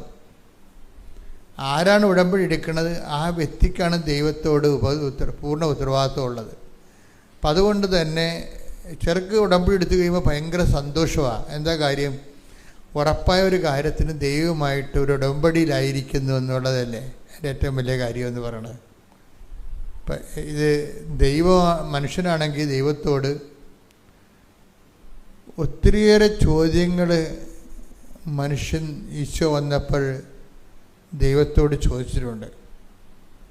അതിലൊരു ചോദ്യം മനുഷ്യൻ ദൈവത്തോട് ചോദിച്ചില്ലേ? ഈശോയോട് ഒരു ചോദ്യം ഈശോയോട് ചോദിച്ചത്, നിത്യജീവൻ പ്രാപിക്കാൻ ഞാൻ എന്ത് ചെയ്യണം? അത് ഈശോയോട് ചോദിച്ചൊരു ചോദ്യമാണ്. ഈശോ അതിന് ഉത്തരം പറയും. പിന്നെ ഈശോയെ കണ്ടപ്പോൾ വേറെ ഒരുത്തൻ ചോദിച്ചു, സ്വർഗരാജ്യത്ത് വലിയവനാകാൻ ഞാൻ എന്ത് ചെയ്യണം? അപ്പോൾ ഓരോരോ ചോദ്യങ്ങൾ ഈശോയോട് ചോദിച്ചു. വേറെ ഒരുത്തൻ ചോദിച്ചതെന്ന് വെച്ച് കഴിഞ്ഞാൽ, ദൈവഹിതപ്രകാരം ജീവിക്കാൻ ഞങ്ങൾ എന്ത് ചെയ്യണം? അങ്ങനൊരു ചോദ്യമുണ്ട്. എന്താ ചോദ്യം എന്ന് പറഞ്ഞാൽ, ദൈവഹിതപ്രകാരം ജീവിക്കാൻ ഞങ്ങൾ എന്ത് ചെയ്യണം? അതൊരു വലിയ ചോദ്യമാണ്.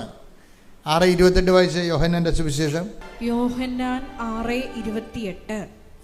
അപ്പോൾ അവർ ചോദിച്ചു, ദൈവഹിതമനുസരിച്ച് പ്രവർത്തിക്കുന്നവരാകാൻ ഞങ്ങൾ എന്ത് ചെയ്യണം? ആ ചോദ്യം കേട്ടില്ലേ? എന്ന് പറഞ്ഞ ദൈവഹിതമനുസരിച്ച് പ്രവർത്തിക്കുന്നവരാകാൻ, പ്രവർത്തിക്കുന്നവരാകാൻ, അല്ലാതെ പ്രാർത്ഥിക്കുന്നവരല്ല. മനസ്സിലായില്ലേ? പ്രാർത്ഥിക്കുന്നവരല്ല, പിന്നെ ആരാണ്? ദൈവഹിത 6:28 എന്ന് പറഞ്ഞ ദൈവഹിതം അനുസരിച്ച് പ്രവർത്തിക്കുന്നവരാകാൻ ഞങ്ങൾ എന്ത് ചെയ്യണം? അപ്പൊ ഈശോ ഒരു ഉത്തരം അതിന് പറയും. എന്താണ് ദൈവഹിത പ്രകാരമുള്ള പ്രവൃത്തി? വായിച്ചത് യേശു മറുപടി പറഞ്ഞു. യേശു മറുപടി പറഞ്ഞു ഇതാണ് ദൈവഹിതമനുസരിച്ചുള്ള പ്രവൃത്തി.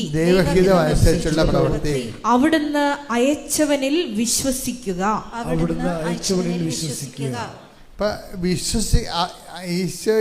അവന് അയച്ചവനിൽ വിശ്വസിക്കുക എന്നുള്ളതാണ് ദൈവഹിതം അനുസരിച്ചുള്ള പ്രവൃത്തി. വിശ്വസിക്കണമെങ്കിൽ എന്ത് ചെയ്യണം? വിശ്വാസം എന്ത് ചെയ്യണം? നമ്മൾ ഇപ്പം അവനിൽ അയച്ചവന് വിശ്വസിക്കുക, അതാണ് ദൈവഹിതപ്രകാരമുള്ള പ്രവൃത്തി. അങ്ങനെ വിശ്വസിക്കണമെങ്കിൽ നമ്മൾ എന്ത് ചെയ്യണം?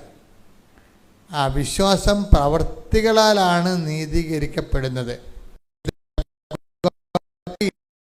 മനുഷ്യൻ വിശ്വാസം കൊണ്ട് മാത്രമല്ല പ്രവൃത്തികളാലുമാണ് നീതീകരിക്കപ്പെടുന്നതെന്ന് നിങ്ങൾ അറിയുന്നു. അപ്പോൾ ഇതാണ് ദൈവഹിത പ്രകാരമുള്ള പ്രവൃത്തി. അവിടുന്ന് അയച്ചവന് വിശ്വസിക്കുക, അതല്ലേ നമ്മൾ കണ്ടത്.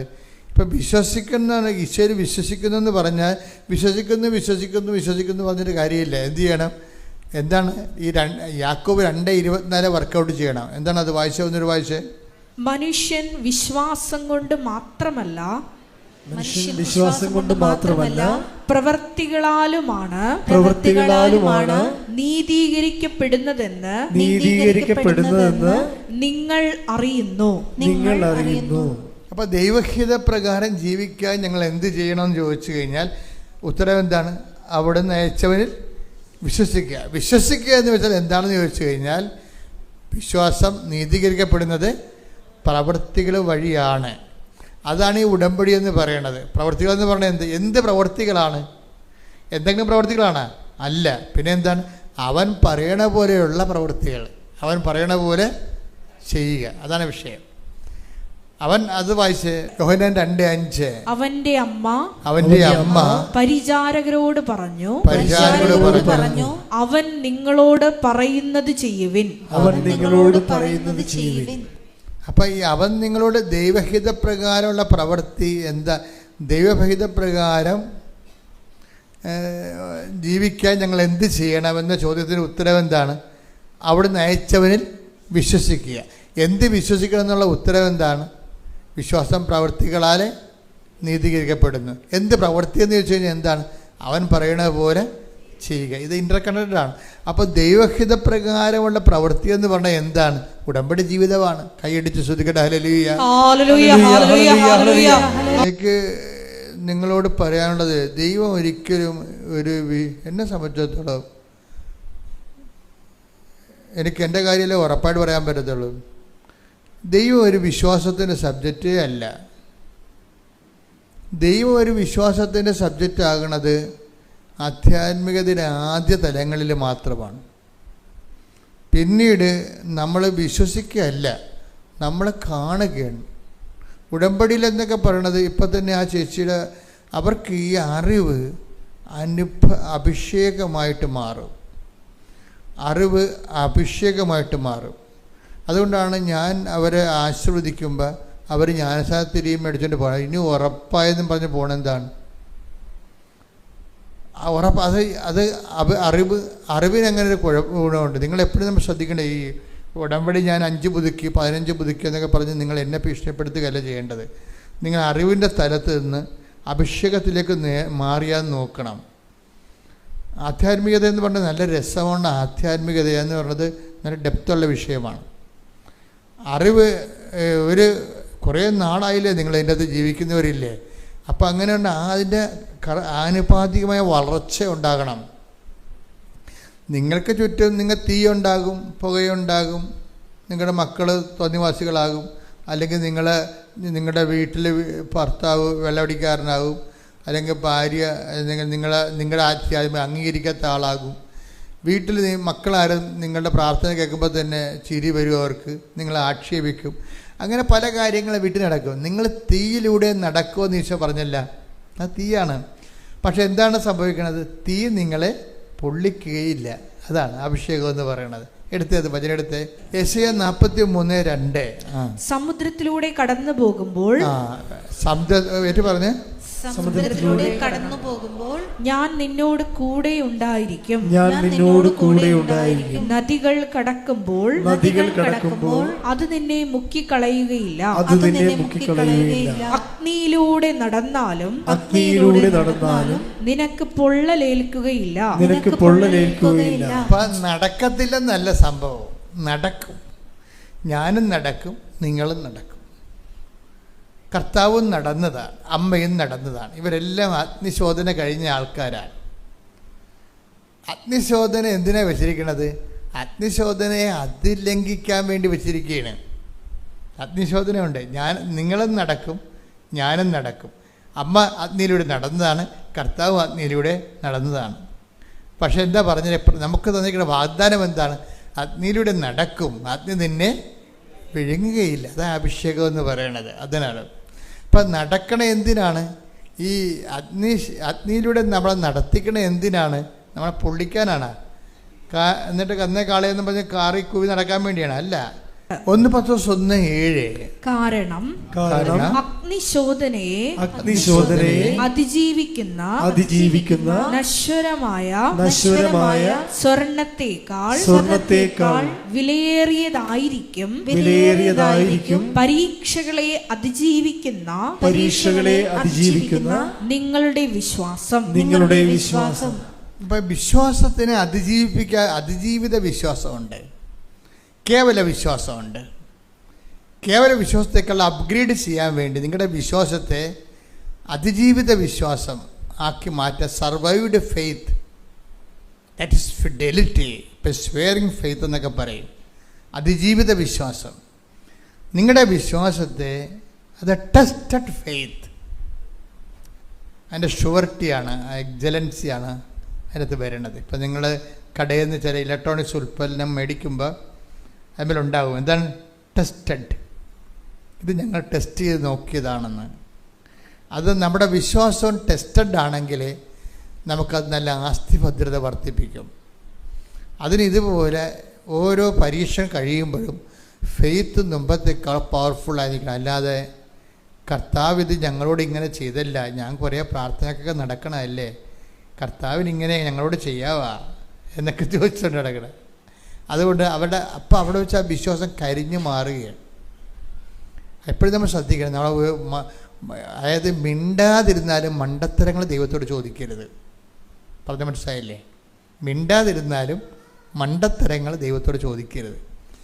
അപ്പം കരിഞ്ഞു മാറി സംഭവം. നിങ്ങൾ ചോദിക്കുകയെ, ഞാൻ ഇങ്ങനെ ഉടമ്പൊക്കെ എടുത്തതല്ലേ, അപ്പം ദൈവത്തിന് ഇങ്ങനെ എന്നോട് ചെയ്യാവാ എന്ന് നിങ്ങൾ ചോദിച്ചാൽ, കർത്താവ് പണ്ട്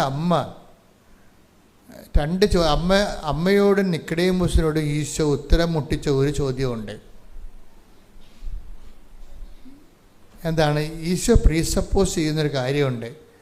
നിനക്ക് ഇതൊക്കെ അറിയാവുന്നതെന്നാണ് ഞാൻ ധരിച്ചിരിക്കണതെന്ന് പറയും. അതോടുകൂടി അമ്മ ഫ്ലാറ്റായി. എന്താണ്? 2:48 വായിച്ചേ. ലൂക്കാ 2:48. അവനെ കണ്ടപ്പോൾ മാതാപിതാക്കൾ വിസ്മയിച്ചു. അവന്റെ അമ്മ അവനോട് പറഞ്ഞു, മകനെ നീ ഞങ്ങളോട് ഇങ്ങനെ ചെയ്തതെന്ത്?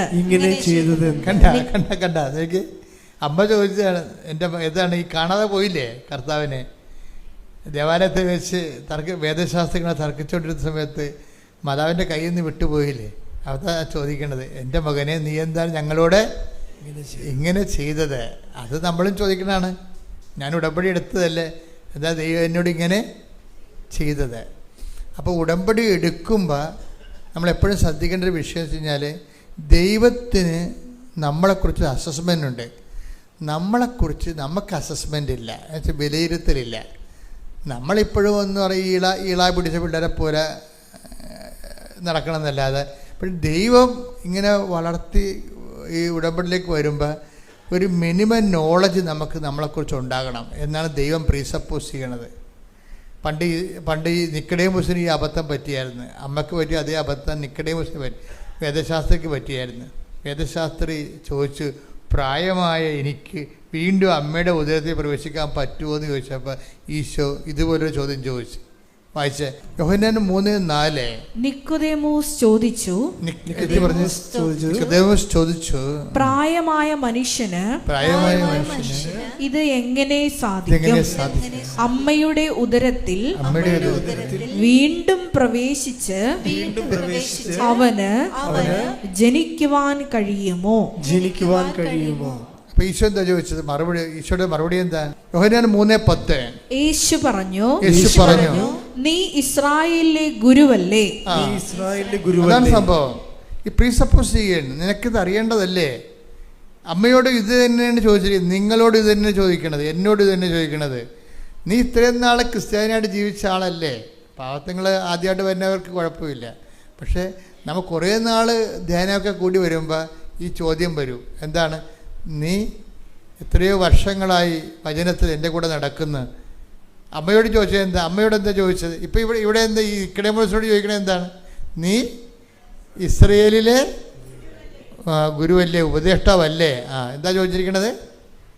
നീ ഇസ്രായേലിലെ ഗുരുവല്ലേ, എന്നിട്ടും ഇക്കാര്യമൊന്നും മനസ്സിലാകുന്നില്ലേ? അതാണ് പറഞ്ഞത്. നീ ഇങ്ങനെ കുറേ ധ്യാനങ്ങളൊക്കെ കൂടിയില്ലേ, എന്നിട്ടും നിനക്കിത് മനസ്സിലാവണില്ലേ എന്ന്. അപ്പോൾ ഈ ധ്യാനങ്ങളൊക്കെ കൂടണത് എന്തിനാണ്?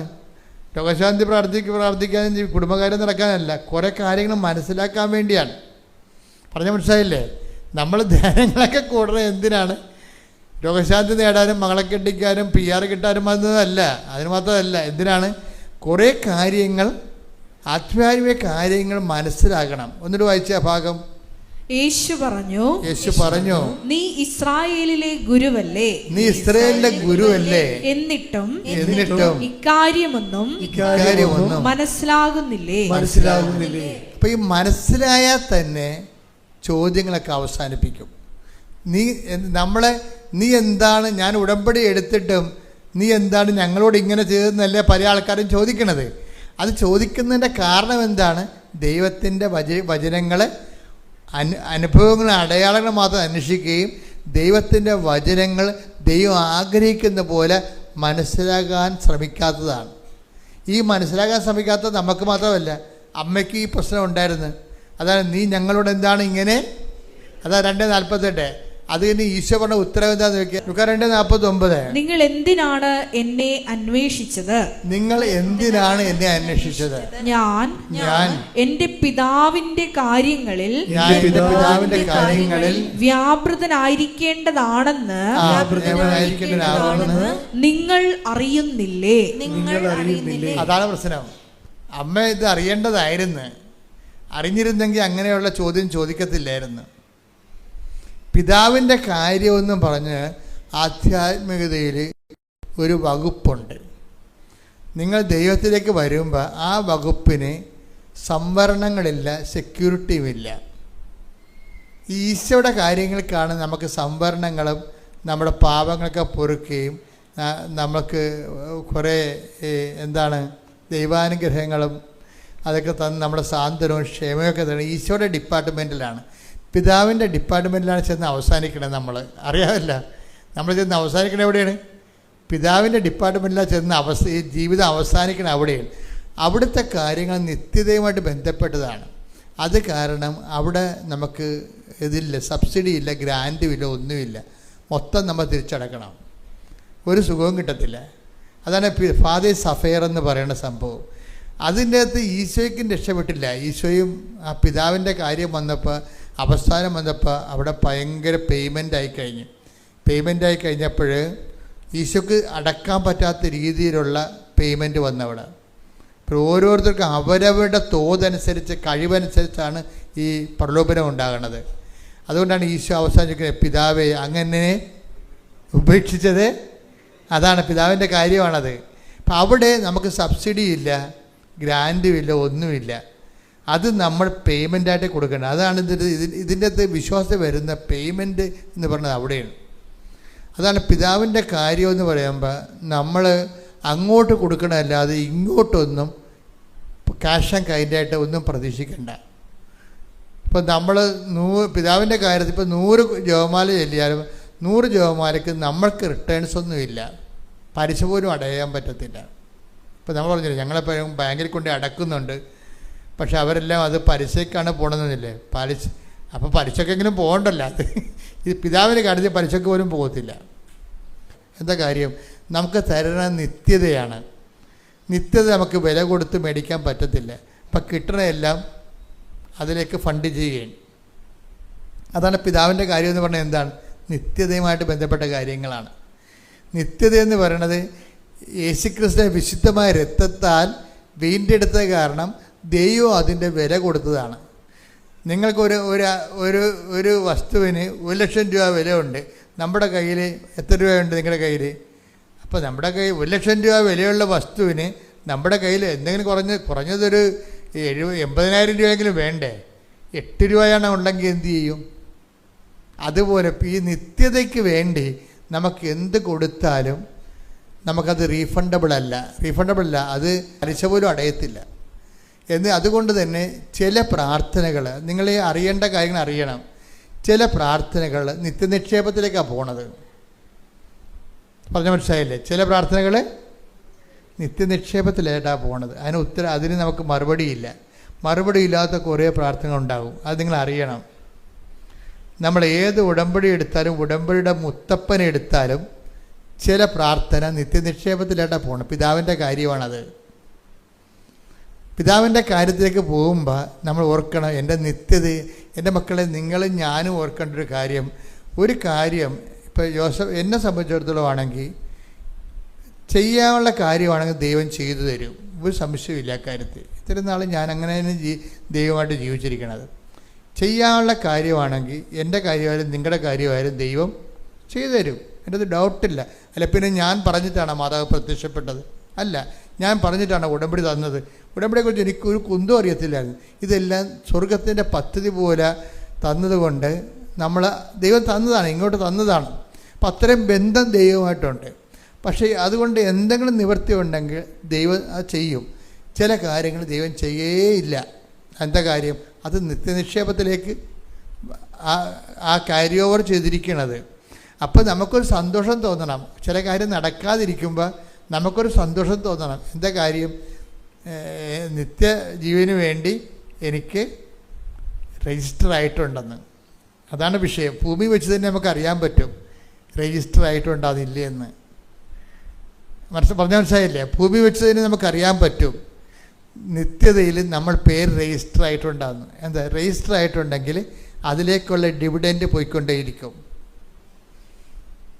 അപ്പോൾ അത് നമ്മൾ വളരെ നിത്യതയ്ക്ക് വേണ്ടിയാണ് ദൈവദർശനതയിൽ ഒരു മനുഷ്യൻ അഭയം പ്രാപിക്കണമെങ്കിൽ അവന് ആധ്യാത്മികത ഒരു നിത്യാഘോഷമായിരിക്കും. അല്ലാത്തവന് ആവലാതി മരണം വരെ ഇങ്ങനെ അത് തന്നില്ല ഇത് തന്നില്ല എന്ന് പറഞ്ഞ് ഇളയെ ഒഴുക്കി കുഞ്ഞുങ്ങളെപ്പോലെ നിലവിളിച്ചുകൊണ്ട് നടക്കും. എന്നിട്ട് എന്തിനാണ് ഞങ്ങളോട് ഇങ്ങനെ ചെയ്ത്, ഞാൻ പള്ളിയിൽ പോയില്ല, ഇനി ഒരു ദൈവത്തിനെയും വിളിക്കത്തില്ല എന്ന് പറഞ്ഞുകൊണ്ടിരിക്കും. എന്തെങ്കിലും വിഷയമുണ്ട്. ഞാൻ പറഞ്ഞു, നിങ്ങൾ ദൈവത്തെ ഒന്ന് വിളിക്കരുത്. ഇപ്പോൾ ഒരു ഭർത്താവ് മരിച്ച ഒരു പെങ്കൊച്ച് വന്ന് അമ്മ പറഞ്ഞ് അവളിപ്പോൾ പള്ളിയിൽ പോകണില്ല, അവിടെ ഭർത്താവ് മരിച്ചത്. ഞാൻ പറഞ്ഞു നല്ല കാര്യം, അവളെ പോകണ്ടെന്ന് പറഞ്ഞു. അവളെ പോയിട്ട് ദൈവത്തെ കഞ്ഞി വെക്കേണ്ട കാര്യമില്ല.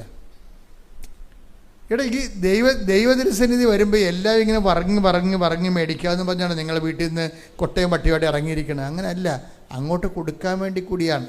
എന്തിനാണ്? ഞാൻ മാതാവിനെ നേരെ കണ്ട ആളാണ്. നിത്യത എന്താണെന്ന് എനിക്കറിയാം. ആർക്ക് കൊടുത്ത് മുതലാക്കാൻ പറ്റും നിത്യതയ്ക്ക് വേണ്ടി? ആർക്ക്? പിന്നെ എന്നിട്ട് പോലും നിൻ്റെ പേര് അവിടെ എഴുതി വച്ചിരിക്കണമെന്നുണ്ടെങ്കിൽ ദൈവത്തോട് എന്തൊരു നന്ദി പറയണം. എൻ്റെ മക്കളെ, കേൾക്കാത്ത പ്രാർത്ഥനയ്ക്കാണ് നന്ദി പറയേണ്ടത്, കേട്ട പ്രാർത്ഥനയ്ക്കല്ല. കേൾക്കാത്ത പ്രാർത്ഥനയ്ക്ക് നന്ദി പറയുമ്പോഴാണ് നിൻ്റെ നിത്യതയെക്കുറിച്ച് നിനക്കൊരു റിയലൈസേഷൻ ഉണ്ടാകുന്നത്. ശ്രുതികട hallelujah. Hallelujah hallelujah hallelujah hallelujah. സ്വർഗീയ നിക്ഷേപമാണെന്നുള്ള വലിയ ആത്മജ്ഞാനം ഞങ്ങൾക്ക് നൽകണമേ. ഹല്ലേലൂയ. മഹത്വം മഹത്വം. എൻ്റെ മക്കൾ നിത്യതയെ സ്നേഹിക്കാൻ തുടങ്ങിയാൽ പിന്നെ ജീവിതം ഈസിയാകും. കാര്യം എന്താണ്? ഈശോ പറഞ്ഞത് ബാക്കിയെല്ലാം ചേർത്ത് നൽകും. നിങ്ങൾ ആദ്യം ദൈവരാജ്യവും അത് നീതി അന്വേഷിക്കുക, ബാക്കിയെല്ലാം ചേർത്ത് നൽകും. നമ്മൾ ഇത് മുഴുവനായിട്ട് അവോയ്ഡ് ചെയ്ത് കഴിഞ്ഞാൽ ജീവിതം ഭാരപ്പെടും. നിങ്ങളുടെ ജീവിതം കൊണ്ട് ദൈവത്തിന് പ്രത്യേകം പ്രയോജനമില്ലെങ്കിൽ why should God interfere in it? നിങ്ങളുടെ ജീവിതം കൊണ്ട് ദൈവത്തിന് പ്രയോജനമില്ലെങ്കിൽ എന്തുകൊണ്ടാണ് നിത്യത ഇത്രയും ഭയങ്കരമായ ഒരു നിസ്തുലമായ ചൈതന്യമായി നിൽക്കുന്നതിൻ്റെ കാരണം ഇത് യേശുക്രിസ്തുവിൻ്റെ വിശുദ്ധമായ രക്തത്താൽ വീണ്ടെടുത്തതാണ്. അപ്പം നീ നിത്യതയെ സ്നേഹിക്കുമ്പോൾ നീ നിൻ്റെ കർത്താവിൻ്റെ വിശുദ്ധ രക്തത്തെ ആരാധിക്കുകയാണ് ചെയ്യണത്. നീ നിത്യതയെ സ്നേഹിക്കുമ്പോൾ നീ നിൻ്റെ കർത്താവിൻ്റെ മുൾക്കിടത്തെ നീ അംഗീകരിക്കുകയാണ് ചെയ്യണത്. നീ നിത്യതയെ സ്നേഹിക്കുമ്പോൾ നീ അവൻ്റെ തിരുവിലാലം മുറിവിലെ അഭയം പ്രാപിക്കുകയാണ് ചെയ്യണത്. ശ്രുതികട ഹല്ലേലൂയ. ഇതുപോലെ തന്നെയാണ്. അപ്പം അച്ഛനിലൂടെ ഈശോ പറഞ്ഞു, എൻ്റെ ദൈവപൈതലെ, നിൻ്റെ പേര് നിത്യതയെ കർത്താവിൻ്റെ പുസ്തകത്തിൽ എഴുതിയിട്ടുണ്ടെങ്കിൽ നിനക്ക് ഭൂമി വെച്ചത് അറിയാൻ പറ്റും. എന്താണ്? നീ 10 പ്രാർത്ഥിച്ച് 2 പ്രാർത്ഥനയ്ക്ക് ഉത്തരം കിട്ടാതെ ഇരിക്കും. എത്ര പ്രാർത്ഥിച്ചാലും അതിന് ഉത്തരം കിട്ടത്തില്ല. അത് പിതാവിൻ്റെ അഫെയറാണത്, പിതാവിൻ്റെ കാര്യമാണത്, അല്ലേ? അത് നിത്യതയിൽ നിൻ്റെ പേര് അസൈൻ ചെയ്തിരിക്കുന്നതിൻ്റെ ഭൂമി കിട്ടിയിരിക്കുന്ന അടയാളമാണ്. കൈയടിച്ച് ശ്രുതികട ഹല്ലേലൂയ.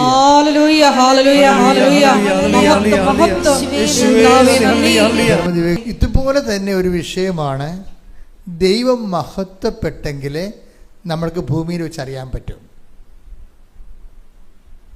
നേരത്തെ എന്താ പറഞ്ഞത്? നിങ്ങളുടെ പേര് നിത്യതയിൽ രജിസ്റ്റർ ചെയ്തിട്ടുണ്ടെങ്കിൽ ഭൂമിയിൽ വെച്ച് അറിയാൻ പറ്റും. എന്താ കാര്യം? പിതാവിൻ്റെ അഫെയർ ഡിപ്പാർട്ട്മെൻറ്റ് കയറി വരുന്നുണ്ടെന്ന് നോക്കിയാൽ മതി. അതെന്താണ്? ഉത്തരം കിട്ടാത്ത പ്രാർത്ഥനകളാണ്. അത് നിത്യതയ്ക്ക് വേണ്ടി വകമാറ്റി ചിലവായിരിക്കുന്നു. അതിൻ്റെ ഇൻട്രസ്റ്റ് പോലും നമുക്ക് കിട്ടത്തില്ല. നമ്മൾ എത്ര പ്രാർത്ഥിച്ചാലും അത് തിരിച്ചടവ് പോലും ആകത്തില്ല. അപ്പം അതങ്ങനെ നിത്യമായിട്ട് പിതാവിൻ്റെ തിരുസന്നിധിയിലേക്ക് അത് നിത്യനിക്ഷേപത്തിലേക്ക് പോവുകയാണ്. ഇപ്പോഴെന്താ പറയണത്? ഇതുപോലെ തന്നെയാണ് ദൈവപൈതലെ, നീ കാരണം ദൈവം മഹത്വപ്പെട്ടെങ്കിൽ ഭൂമിയിൽ വെച്ച് നിനക്കറിയാൻ പറ്റും. അതെങ്ങനെ അറിയണം? ഇതൊക്കെ അറിയണ്ടേ? എന്താണ് സ്വർഗത്തിൽ നിന്നെക്കുറിച്ച് സംഭവിക്കുന്ന കാര്യങ്ങൾ എന്താണെന്ന് നീ ഭൂമിയിൽ അറിയണം. അപ്പോൾ ആണ് നമ്മൾ കണ്ടുകൊണ്ട് യാത്ര ചെയ്യണത്. അല്ലെങ്കിൽ നമ്മൾ ഇരുട്ടത്ത് പൂടി പോണ പോലെ ഇരിക്കും, തപ്പിത്തടഞ്ഞു പോകും. വിശ്വാസം തപ്പിത്തടച്ചിലൊന്നും പാടില്ല, നേരെ കണ്ട് പോകണം. കുറേ വയസ്സായി കഴിഞ്ഞാൽ പിന്നെ കണ്ണും പൂട്ടി പോകണ്ടേ? നിങ്ങളുടെ വീട്ടിൽ കുറേ വയസ്സായി കഴിഞ്ഞാൽ കറണ്ട് പോയാൽ പിന്നെ നിങ്ങൾ അവിടെ നിൽക്കുക. നിങ്ങളുടെ വീട്ടിൽ നിങ്ങൾ 10-50 കൊല്ലമായിട്ട് ജീവിക്കുകയാണ്, കറണ്ട് പോയാൽ തന്നെ അവിടെ തന്നെ നിൽക്കുക? ഇല്ല. കറണ്ട് ഉള്ളതുപോലെ നിങ്ങൾക്കറിയാം ഓരോ സ്ഥലം എവിടെയാണ്, ഫ്രിഡ്ജ് എവിടെയാണ്, അല്ലേ, സ്വിച്ച് എവിടെയാണ്, എല്ലാം നിങ്ങൾക്ക് കാണാപ്പാടമാണ്. എന്താ? കാണുന്നില്ല, പക്ഷേ കാണാപ്പാടമാണ്. എന്താ കാര്യം? നിങ്ങൾക്ക് പരിചയം കൊണ്ടാണ്. അപ്പം കുറേ വിശ്വാസത്തിൽ ജീവിച്ച് കഴിയുമ്പോൾ എല്ലാം നമുക്ക് കാണാപ്പാടമാകും. നമുക്ക് ഏത് കറണ്ട് പോയാലും ഇരുട്ടാണെങ്കിലും നമുക്ക് തപ്പിത്തടച്ചിലില്ല, നേരെ ചെന്നെടുത്തിട്ട് വരും.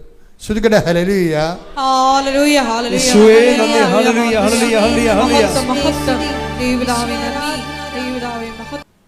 ദൈവം മഹത്വപ്പെട്ടാൽ നമുക്ക് ഭൂമിയിൽ വെച്ച് അറിയാൻ പറ്റും. അതെങ്ങനെ അറിയണത്? അത് 2 കൊരിന്ത്യർ 1:20 വായിക്കണം. 2 കൊരിന്ത്യർ 1:20. ദൈവത്തിന്റെ സകല വാഗ്ദാനങ്ങളും പറഞ്ഞേ.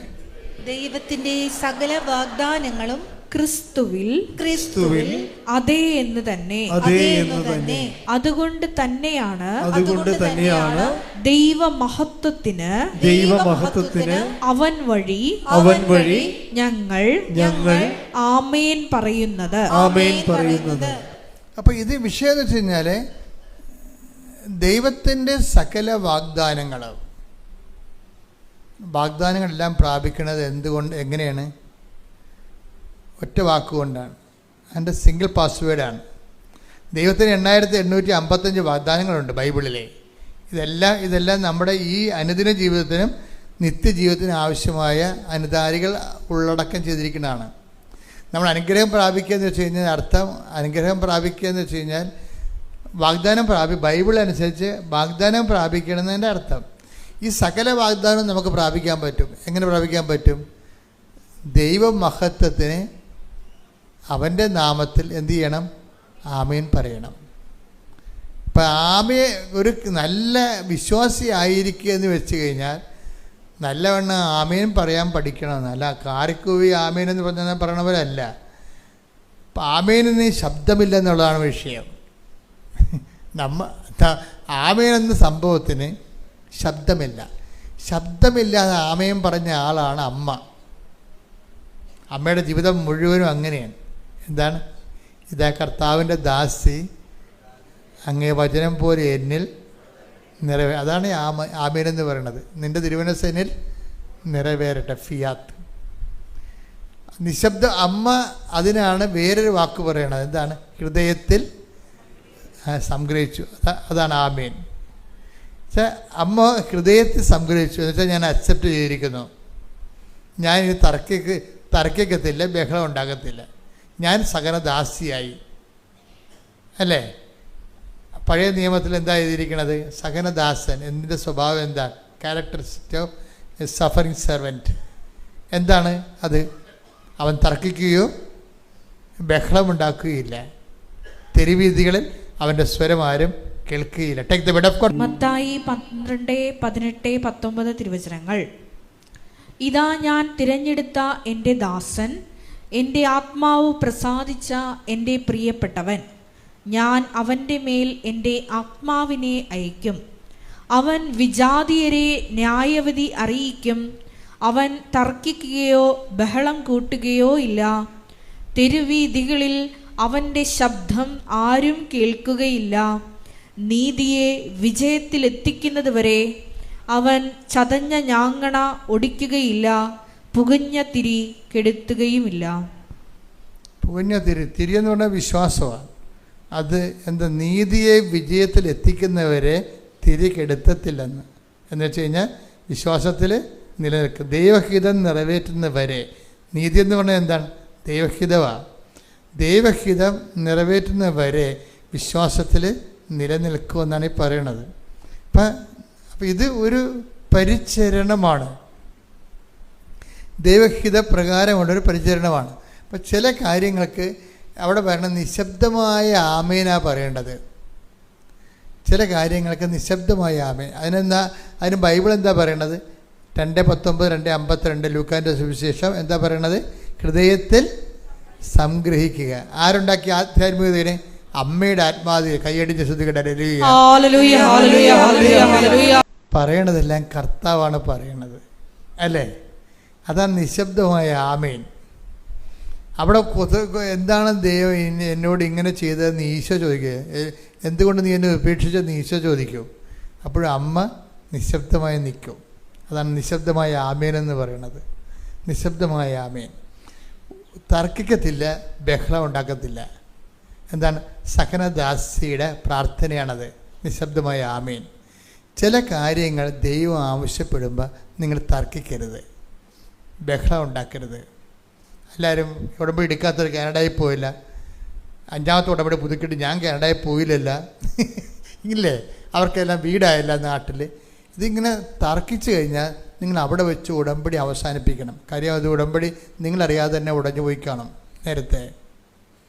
എപ്പോഴെങ്കിലും അപ്പം ദൈവം നിങ്ങളെ സഹനദാസിനെ കൊണ്ടുപോയിട്ട് നിശബ്ദമായ ആമേൻ പറഞ്ഞുകൊണ്ട് നിന്നെ ആധ്യാത്മം ഉയർത്തിക്കൊണ്ട് വരുമ്പോൾ നിങ്ങളെ ഈ കഥയൊന്നും അറിയാൻ പാടില്ലാതെ നക്കാപ്പിച്ച കാര്യത്തിന് വേണ്ടി ദൈവമായിട്ട് തർക്കിക്കാൻ പോകും. That is known sense. ഒരു വിശ്വാസം, ദൈവത്തിന് ഇഷ്ടമുള്ള ദൈവം ചെയ്യട്ടെ. ഒരു വിശ്വാസം ഇല്ലാത്തവനൊക്കെ ചിലപ്പോൾ റാങ്ക് കിട്ടിയ, അതുപോലെ തന്നെ നീ വെച്ച പരീക്ഷയ്ക്ക് ജയിച്ച് അവൻ ജോലി കയറും. അപ്പോൾ എന്നിട്ട് നീ പറയും, ഓ അത് പിൻവാതിലൂടെ നിയമനമാണെന്ന് പറയാം. അങ്ങനെ എന്തിനാ പറയണത്? നീ കണ്ടായിരുന്ന പിൻവാതിലൂടെ നിയമിച്ച്. അപ്പോൾ നിൻ്റെ കഴിവുകേടുകൾ മറച്ചു വെക്കാൻ വേണ്ടി മറ്റുള്ളവരെ ആക്ഷേപിക്കേണ്ട അങ്ങനെ ഈ ഇരുട്ട് കൊണ്ടൊന്നും കൂട്ടടക്കാൻ പറ്റത്തില്ല. വിശ്വാസി അങ്ങനെ ചെയ്യത്തില്ല. നമ്മൾ അറിയാത്ത കാര്യങ്ങൾ നിങ്ങൾ പറയരുത്. നിന്നെ സംബന്ധിച്ചത് ഇതാണ് ദൈവഹിതം. അപ്പം നീ എന്ത് ചെയ്യും? നീ ഈ കിട്ടിയിരിക്കുന്ന അന്നു വേണ്ട ആഹാരം അതങ്ങനെ കഴിച്ചേക്കണം. ഒരു സ്ഥലത്ത് ചെല്ലുമ്പോൾ ഈശോ എന്താ പറയണത്? ലൂക്ക 10:8. ഏതെങ്കിലും നഗരത്തിൽ ഏതെങ്കിലും നഗരത്തിൽ നിങ്ങൾ പ്രവേശിക്കുകയും അവർ നിങ്ങളെ സ്വീകരിക്കുകയും ചെയ്യുമ്പോൾ നിങ്ങൾക്ക് വിളമ്പുന്നത് ഭക്ഷിക്കുവിൻ. അപ്പോൾ ഒരു സാഹചര്യത്തിൽ നമുക്ക് കിട്ടുന്ന അനുഭവം എന്താണെന്ന് വെച്ച് കഴിഞ്ഞാൽ, ഇപ്പോൾ ഒരു അല്പം താമസിക്കും, ഇപ്പോൾ ജോലി കിട്ടാൻ താമസിക്കും, വിവാഹം ഒത്തുവരാൻ താമസിക്കും, മക്കളുണ്ടാകാൻ താമസിക്കും. അപ്പോൾ അതാണ് നമുക്ക് വിളമ്പി കിട്ടിയത്. അതിൻ്റെ പേരിൽ അവൻ പോയില്ല അമേരിക്ക, ഇവള് പോയില്ല കാനഡയിലെന്ന് പറഞ്ഞുകൊണ്ട് ദൈവത്തിൻ്റെ കടുത്തേക്കാതെ നിൽക്കരുത്. അങ്ങനെ വന്ന ഉടമ്പടി തീർന്ന്, അവിടെ വെച്ച് ഉടമ്പടി തീർന്ന്. പിന്നെ നിങ്ങൾ ഉടമ്പടിയിലല്ല. എന്താ കാരണം വെച്ച് കഴിഞ്ഞാൽ നിങ്ങൾ തർക്കിച്ചു, നിങ്ങൾ ബഹളമുണ്ടാക്കി, വഴി കിടന്ന് തെറി പറഞ്ഞ്, അതായത് തെരുവീതികൾ അവൻ്റെ സ്വരം കേട്ടില്ലെന്നില്ലേ, കണ്ട വഴിയെ പോകണ വായി നോക്കിയതോടെല്ലാം നിങ്ങൾ ദൈവത്തിൻ്റെ ഞാനിപ്പോൾ അതൊക്കെ നിർത്തിയതൊക്കെ പറയും. ഇങ്ങനെ പറയും, ചില പറയും ഞാനിപ്പോൾ ഉടമ്പടിയൊക്കെ നിർത്തിയെന്ന് പറയും. വഴി കൂടി പോണ വായി നോക്കിയതോട് നിങ്ങൾ ദൈവത്തിന് എന്താ ഒറ്റിക്കൊടുക്കണത്? അപ്പം നിങ്ങളതിനകത്ത് മൗനമായി നിൽക്കണം. അതിൻ്റെ അകത്ത് വരുന്നത് അമ്മ അങ്ങനെ നിന്നൊരാളാണ്. ചിലപ്പോൾ നിങ്ങൾ ടെസ്റ്റിംഗ് പീരീഡിലായിരിക്കും. നിങ്ങൾക്കറിയാവില്ല, ദൈവം എല്ലാവരും ടെസ്റ്റ് ചെയ്യത്തില്ല. ഇപ്പം നമ്മളൊരു തേങ്ങ പാകാൻ എടുത്തെന്ന് വിചാരിച്ചോ, എല്ലാ തേങ്ങയും പാകാൻ എടുക്കുക? ഇല്ല. തേങ്ങ നോക്കിയിട്ട് കൊള്ളാം, വിളവ് കിട്ടുന്നതാണ്, കായ്ക്കണ മരമാണ്, അമ്മേലെ തെങ്ങാണെന്നൊക്കെ നോക്കിയിട്ട് നമ്മൾ ആ തേങ്ങ എടുക്കും. എടുത്തിട്ട് പിന്നെ എന്ത് ചെയ്യും? വെള്ളത്തിൽ കൊണ്ടിടും. അപ്പം ഇത് തിരഞ്ഞെടുപ്പിലൊരു പ്രശ്നമുണ്ട്. തിരഞ്ഞെടുക്കുമ്പോൾ തന്നെ നിങ്ങൾ തിരഞ്ഞെടുത്തിട്ടുണ്ടെങ്കിൽ ആ ടെസ്റ്റ് കഴിഞ്ഞാൽ തിരഞ്ഞെടുക്കത്തുള്ളൂ. അപ്പോൾ തിരഞ്ഞെടുക്കുന്നത് എന്തിനു വേണ്ടിയാണ്? ഇപ്പോൾ അമേരിക്കൻ വിസയൊക്കെ ഇപ്പോൾ ഞങ്ങൾക്ക്, ഇപ്പോൾ ഞാൻ യൂറോപ്പിലൊക്കെ പോകണമെങ്കിൽ വിസ അവർ ഇപ്പോൾ ഞാൻ കഴിഞ്ഞ ദിവസം ഇംഗ്ലണ്ടിൽ പോയി ധ്യാനിപ്പിച്ചു. അപ്പോൾ ആ വിസ അവർ ഒരു മാസത്തേക്ക് തന്നിട്ടുള്ളൂ. അമേരിക്കയിൽ പോയി ധ്യാനിപ്പിക്കാൻ വേണ്ടി കൽക്കട്ടയിൽ ഇൻ്റർവ്യൂവിന് പോയി. അപ്പോൾ അവർ 10 കൊല്ലത്തേക്ക് അമേരിക്കയിൽ പോകാനുള്ള വിസ തന്ന്, ഒറ്റ ഇൻ്റർവ്യൂവിന് 10 കൊല്ലം തന്ന്. അത് ആ രാജ്യത്തിൻ്റെ നിയമങ്ങൾ പോലെയാണ്. ഈ ദൈവമായിട്ടുള്ള ഏർപ്പാടെന്ന് പറയണത് നിങ്ങളുടെ ഈ മിനിമം കാര്യമായിരിക്കും അതിൽ എടുക്കുന്നത്, മാക്സിമം എടുക്കും. നിത്യത വരെയുള്ള കവറേജ് ഉള്ളത് കാരണം ഈ ടെസ്റ്റ് അതിൻ്റെ അകത്ത് ഉണ്ടാകും. നിത്യത കവറേജ് ഇല്ലാത്ത ആൾക്കാർക്ക് ടെസ്റ്റ് ഇല്ല. നിത്യത കവറേജ് ഇല്ലെങ്കിൽ ടെസ്റ്റ് ഇല്ല. എന്താണ് അവർക്ക്? അത് എന്തുമാത്രം ഈ ലോകത്തുള്ള ആൾക്കാർ ദൈവത്തെ വിശ്വസിക്കാത്തവരും ഇല്ലേ? അവരുടെ ഭൗതിക കാര്യങ്ങളൊക്കെ ഭയങ്കരമായിട്ട് നടക്കണുണ്ടല്ലോ. പക്ഷേ ജോസഫച്ചൻ ചോദിച്ചാൽ ചിലപ്പോൾ തരികയില്ല. എന്താ കാര്യം? നിത്യതയ്ക്ക് അസൈൻ ചെയ്തിരിക്കുന്നതാണ്. അതുകൊണ്ട് ടെസ്റ്റ് ഉണ്ട്. അപ്പം ദൈവമായിട്ട് ഇത് കാര്യങ്ങൾ അറിഞ്ഞില്ലെങ്കിൽ നമ്മൾ തർക്കിക്കുന്ന ആൾക്കാരെ ഗേറ്റിങ്ങെ വെച്ച് തന്നെ ദൈവം ഒഴിവാക്കും. തർക്കിക്കുന്ന ആൾക്കാർ അവിടെ അകത്തോടെ കയറണ്ട. നിങ്ങൾ തർക്കിക്കുന്ന പാർട്ടിയാണ്.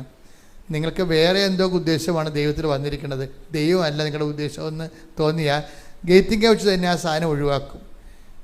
ദൈവത്തിലേക്ക് വരുന്നയാൾ തർക്കിക്കത്തില്ല, ബഹളം ഉണ്ടാക്കത്തില്ല, കർത്താവിൻ്റെ ഇഷ്ടം പോലെ നിറവേറ്റുന്ന വിചാരിച്ചുകൊണ്ട് സബ്മിസീവ് ആകും.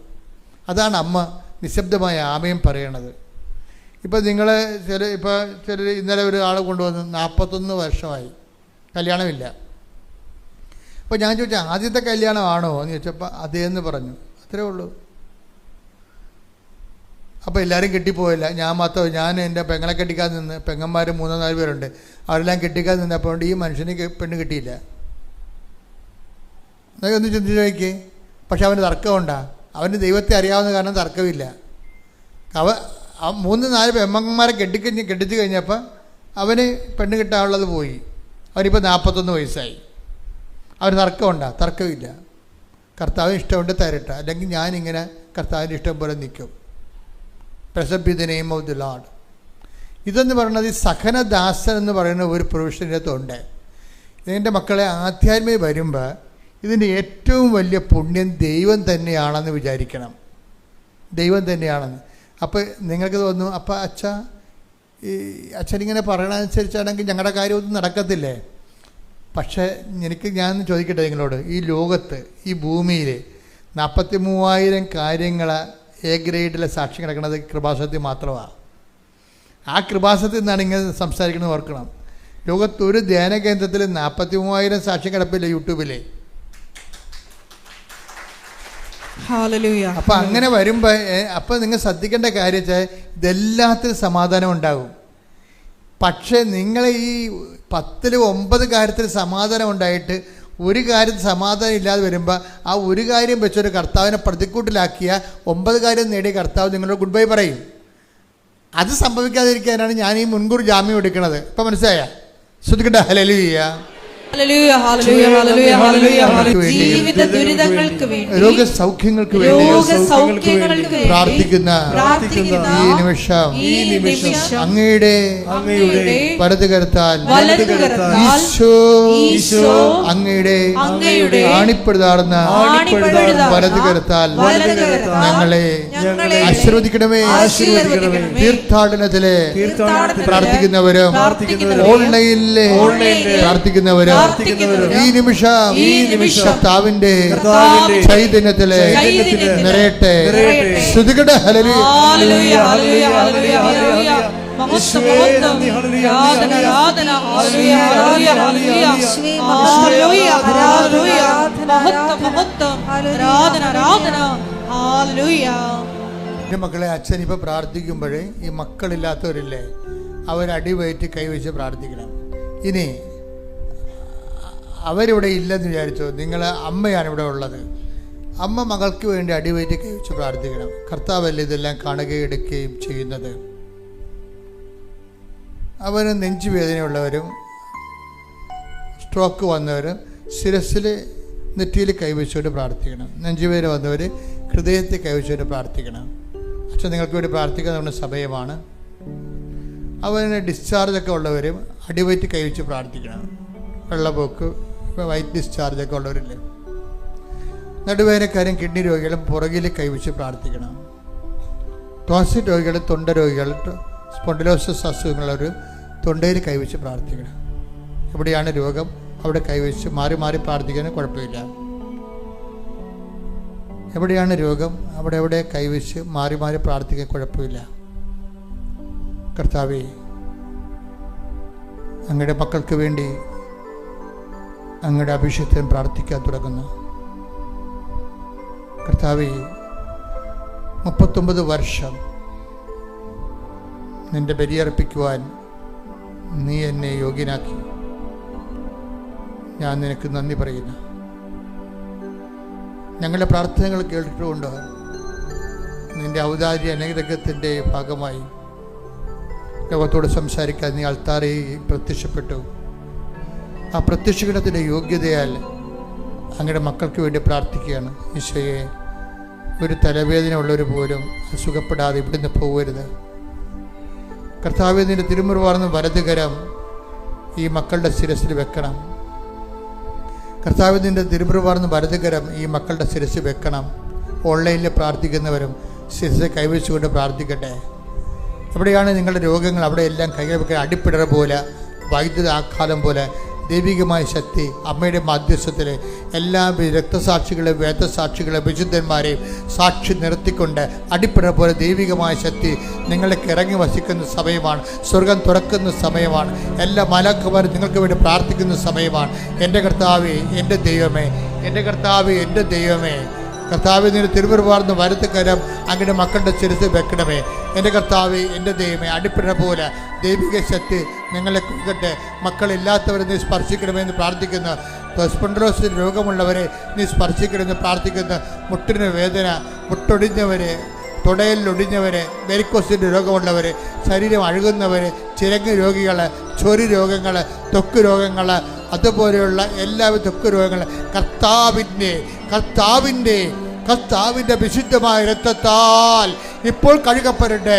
നടുവേദനക്കാര്, കിഡ്നി രോഗികൾ, കരരോഗികൾ, ഹൃദയ രോഗികൾ, പല്ലുവേദന ഉള്ളവർ, തൊണ്ട രോഗമുള്ളവർ, ശ്വാസകോശ രോഗികൾ, പ്രഷർ കുറഞ്ഞവർ, പ്രഷർ കൂടിയവർ, ഷുഗർ രോഗികൾ, യേശുക്രിസ്തു നാമത്തിൽ സൗഖ്യം പ്രാപിക്കട്ടെ. ഈശോ അപ്പാ, അങ്ങേ പുത്രനായ യേശുക്രിസ്തുവിന്റെ നാമത്തില്, അങ്ങേ പുത്രനായ യേശുക്രിസ്തുവിന്റെ നാമത്തില് അടയാളങ്ങൾ സംഭവിക്കട്ടെ, അടയാളങ്ങൾ സംഭവിക്കട്ടെ. യേശുവേ, മാരക രോഗങ്ങള്, തിരവേദികള്, ദുരിതങ്ങള്, വാതരോഗങ്ങള് യേശുവിന്റെ നാമത്തില്, യേശുവിന്റെ നാമത്തില്, ക്യാൻസർ രോഗങ്ങള് യേശുവിന്റെ നാമത്തില് മാറിപ്പോകട്ടെ, ശുദ്ധിക്കട്ടെ. കാലാവധി കഴിഞ്ഞവർ, അത് പുതുക്കി കിട്ടാൻ വേണ്ടി കണ്ണീരോടെ പ്രാർത്ഥിക്കുന്നവർ, അവരുടെ കൂടെ കൃപാസനവും അച്ഛനും ചേർന്ന് പ്രാർത്ഥിക്കുകയാണ്. പരിശുദ്ധ അമ്മ അവർക്ക് വേണ്ടി മാധ്യസ്ഥം വഹിക്കുന്ന സമയമാണെന്ന് ഓർത്തിട്ട് അവർ ആരെങ്കിലും ഈ ലോകത്തെ ഏതെങ്കിലും ഭാഗങ്ങളിൽ ഇപ്പോൾ ധ്യാനം കൂടുന്നുണ്ടെങ്കിൽ ഈ സമയത്ത് അവർ മുട്ടി നിന്ന് പ്രാർത്ഥിക്കേണ്ടതാണ്. സ്ഥലം വിറ്റുമാറാൻ ആഗ്രഹിക്കുന്നവരെ, തൊഴിലുരുപ്പടികൾ വിറ്റുമാറാനോ അതിനെ അഭിവൃദ്ധിക്ക് വേണ്ടിയോ പ്രാർത്ഥിക്കുന്നവരെ, അതുപോലെ തന്നെ കാർഷിക മേഖലകളെ കടങ്ങളും വിഷമത്തിലും അനുഭവിക്കുന്നവരെ, കാർഷിക വരുമാനങ്ങളിലെ തകർച്ച സംഭവിക്കുന്നവരെ, മത്സ്യത്തൊഴിലാളികളെ, ആ തൊഴിൽ കൊണ്ട് ഉപജീവനം കഴിക്കുന്നവരെ, ആ മേഖല അനുഭവിക്കുന്ന ദുരിതങ്ങൾ ഇപ്പോൾ സമർപ്പിക്കേണ്ടതാണ്. ഒരു പ്രൊമോഷന് വേണ്ടി വർഷങ്ങളായിട്ട് ശ്രമിക്കുന്നു, ട്രാൻസ്ഫറിന് വേണ്ടി വർഷങ്ങളായിട്ട് ശ്രമിക്കുന്നു. ട്രാൻസ്ഫർ കിട്ടാത്ത കാരണം ശമ്പളം കിട്ടുന്നത് കൊണ്ട് ഒന്നും തികയാതിരിക്കുകയും കുടുംബജീവിതം പോലും ഇല്ലാതിരിക്കുകയും ചെയ്ത് വിഷമിക്കുന്നവരുണ്ട്. കുഞ്ഞുങ്ങളുടെ കൂടെ വിദേശത്ത് താമസിക്കുന്നു, പക്ഷേ കുഞ്ഞുങ്ങളുടെ കൂടെ താമസിക്കാൻ പറ്റണില്ല. വർഷങ്ങളായിട്ട് കുടുംബം നഷ്ടപ്പെട്ട് ജീവിക്കുന്ന ഒത്തിരി പേരുടെ കണ്ണുനീര് ഇപ്പോൾ പ്രാർത്ഥനയാക്കി കൃപാസനത്തിലെ മാതാവിൻ്റെ ദിവസം വെക്കുകയാണ്. തീർച്ചയായിട്ടും 43 ദിവസം അച്ഛൻ ഡേറ്റ് ഇട്ടിട്ടുണ്ട്. ആ ദിവസത്തിനുള്ളിൽ കർത്താവ് നിൻ്റെ മേൽ കാരുണ്യം ഉണ്ടാകുകയും കർത്താവ് നിൻ്റെ ഫയൽ ഏറ്റെടുക്കുകയും കർത്താവ് നിന്നെ സന്ധിക്കുകയും ചെയ്യും. ശ്രുതികട്ടെ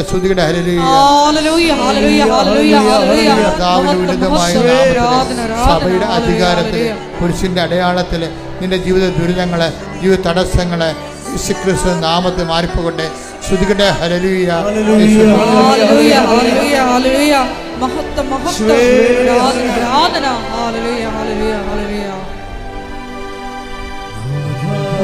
വരേണമേ എന്നിൽ നിറയണമേ,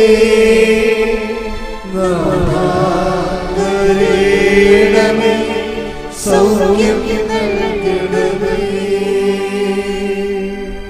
ദൈവത്തിലെ ഇപ്പോൾ പ്രാർത്ഥിക്കുന്നത് IELTS, OET, PSC, അതുപോലെ തന്നെ ഓരോരോ പരീക്ഷ, നൈപുണ്യ പരീക്ഷകൾ, മത്സര പരീക്ഷകൾ എഴുതിക്കഴിഞ്ഞവർ,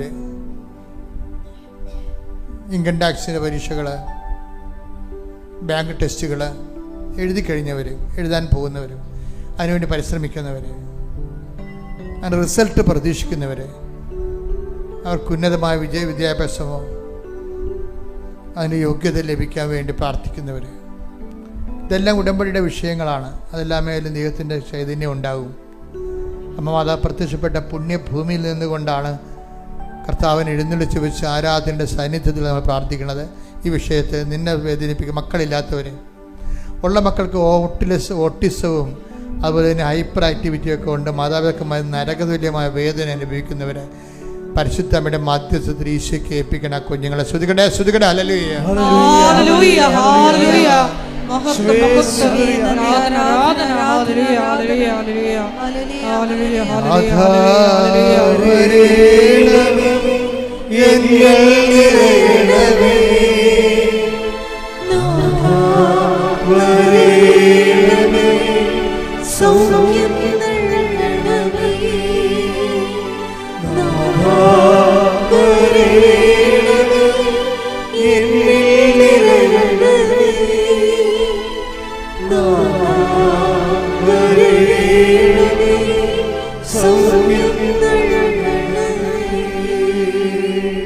കടകമ്പോളങ്ങൾ നടത്തുന്നവര്, ഒറ്റയും പാട്ടത്തിലും താമസിക്കുന്നവര്, വാടകക്കാലം കഴിഞ്ഞിട്ട് ഇറങ്ങിപ്പോകാൻ പറയുന്നവര്, അതിൻ്റെ വേദന അനുഭവിക്കുന്നവര്, അതേസമയം തന്നെ ഇറങ്ങി തരാതെ ഇരിക്കുന്നത് കാരണം അവരെ മറ്റൊരു വിഷമിക്കുന്നവർ, ഇതിനെല്ലാം സൊല്യൂഷൻ വേണം. രണ്ട് കക്ഷികളുമുണ്ട്, അവർക്ക് രണ്ടുപേർക്കും ജീവിക്കണം. അതെല്ലാം ദൈവതിരുസന്നിധിയിൽ സമർപ്പിക്കുന്ന വിഷയങ്ങളാണ്.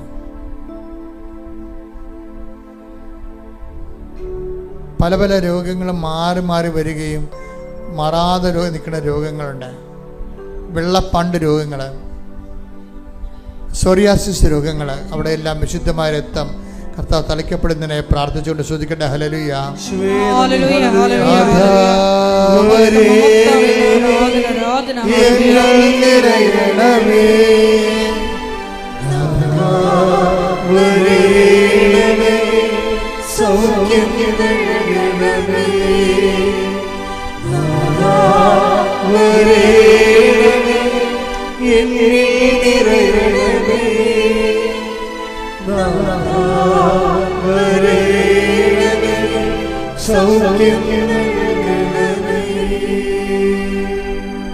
പ്രിയപ്പെട്ടവരെ, ജീവിതമാർഗം മുട്ടിപ്പോയവര്,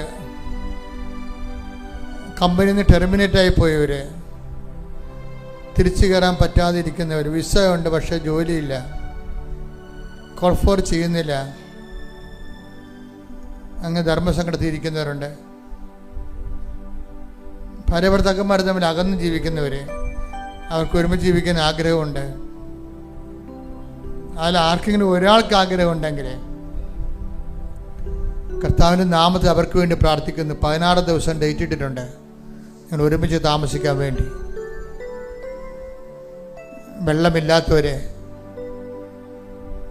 ഇന്നലെ ഒരു സാക്ഷ്യം ഉണ്ടായ, ഞാൻ കിണർ കുത്തി, എനിക്ക് വെള്ളം കണ്ടില്ല. ഞാൻ കർത്താവിനോട് പറഞ്ഞ്, രണ്ടാമത്തെ കിണർ കുത്തുമെന്ന് വിചാരിക്കരുത്, ഞാൻ കുത്തത്തില്ല, ഞാൻ ഈ കിണർ കുത്തിയിരിക്കണം നിൻ്റെ നാമത്തിലാണെന്ന്, ഇവിടെ തന്നെ എനിക്ക് വെള്ളം തരണമെന്ന്. വിശ്വാസിക്ക് അവകാശമുണ്ട്. ശ്രുതിക്കട്ടെ. Hallelujah hallelujah hallelujah hallelujah hallelujah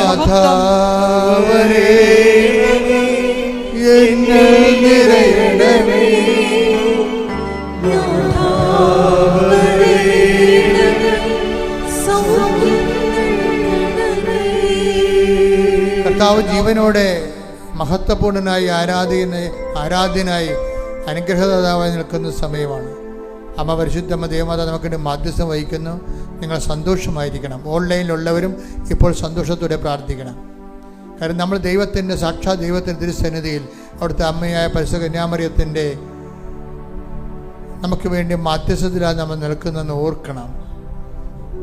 വിശ്വാസത്തിനെതിരെ സംസാരിക്കുന്നവരെ പുച്ഛത്തോടെ പുറന്തള്ളണം. നീ നിൻ്റെ വിശ്വാസമായി നീ മുന്നോട്ട് പോകും. നമ്മൾ നേടും, കൃപ ധരിക്കും, നമ്മൾ ജയിക്കും. ശ്രുതിക്കട്ടെ. ഹല്ലേലൂയ ഹല്ലേലൂയ ഹല്ലേലൂയ ഹല്ലേലൂയ മഹത്വം മഹത്വം നമ്മൾ ജയിക്കും. ശ്രുതിക്കട്ടെ. ഹല്ലേലൂയ മഹത്വം യേശുവേ ആരാധന. ഹല്ലേലൂയ ഹല്ലേലൂയ ഹല്ലേലൂയ കൃപ ധരിക്കും, അമ്മയോട് കൂടെ ജോലിക്കും. നമ്മൾ ജയിക്കും, കൃപ ധരിക്കും, അമ്മയോട് കൂടെ ജോലിക്കും. മാറാരോഗ്യങ്ങൾ മാറിപ്പോകുന്നേ, അമ്മയോടൊപ്പം ആരാധിക്കുന്നു. മാറാരോഗ്യങ്ങൾ മാറിപ്പോകുന്നേ, അമ്മയോടൊപ്പം ആരാധിക്കുന്നു. തലയിൽ നിന്ന് രക്തം കിരിഞ്ഞു പോകുന്നത് കാണിക്കുന്നുണ്ട് കർത്താവ്. രക്തം കിരിഞ്ഞു പോകുന്ന എല്ലാ രോഗികളെയും കർത്താവ് സുഖപ്പെടുത്തുന്ന കൈയടിച്ച് ശ്രുതിക്കട്ടെ. ഹല്ലേലൂയ. നിങ്ങൾക്ക് ആ വിഷയം ഇപ്പോൾ പരിശുദ്ധ അമ്മയുടെ മാധ്യസ്ഥത്തിൽ ഈശോയ്ക്ക് സമർപ്പിക്കാവുന്നതാണ്. തീർച്ചയായിട്ടും നിങ്ങൾക്കതിന് സാക്ഷ്യം പറയാൻ പറ്റും.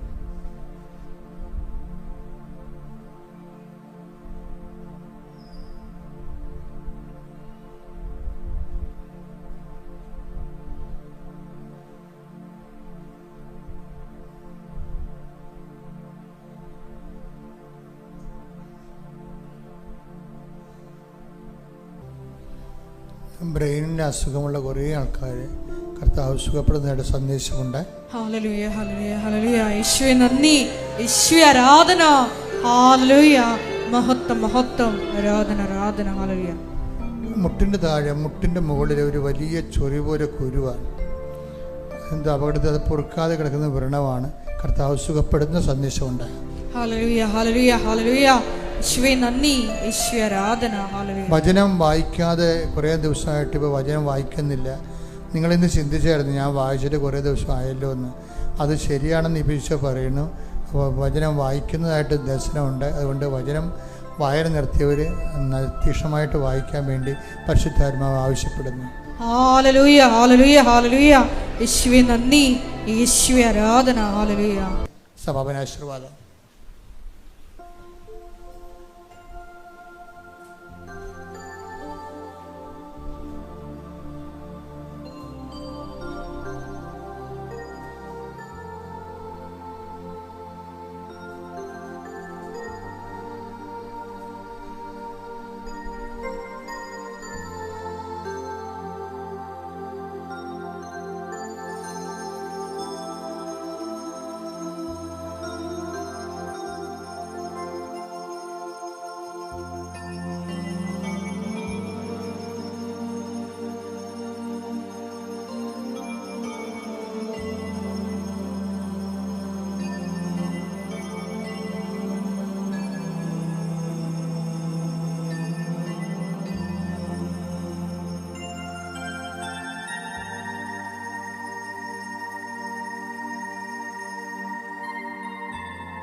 പരിശുദ്ധ പരമ ദിവ്യകാരുണ്യമേ,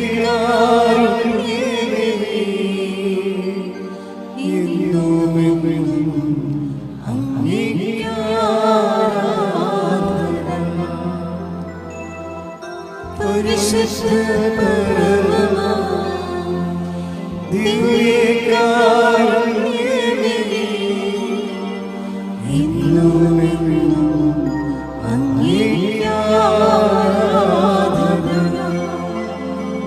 പരിശുദ്ധ പരമ ദിവ്യകാരുണ്യമേ,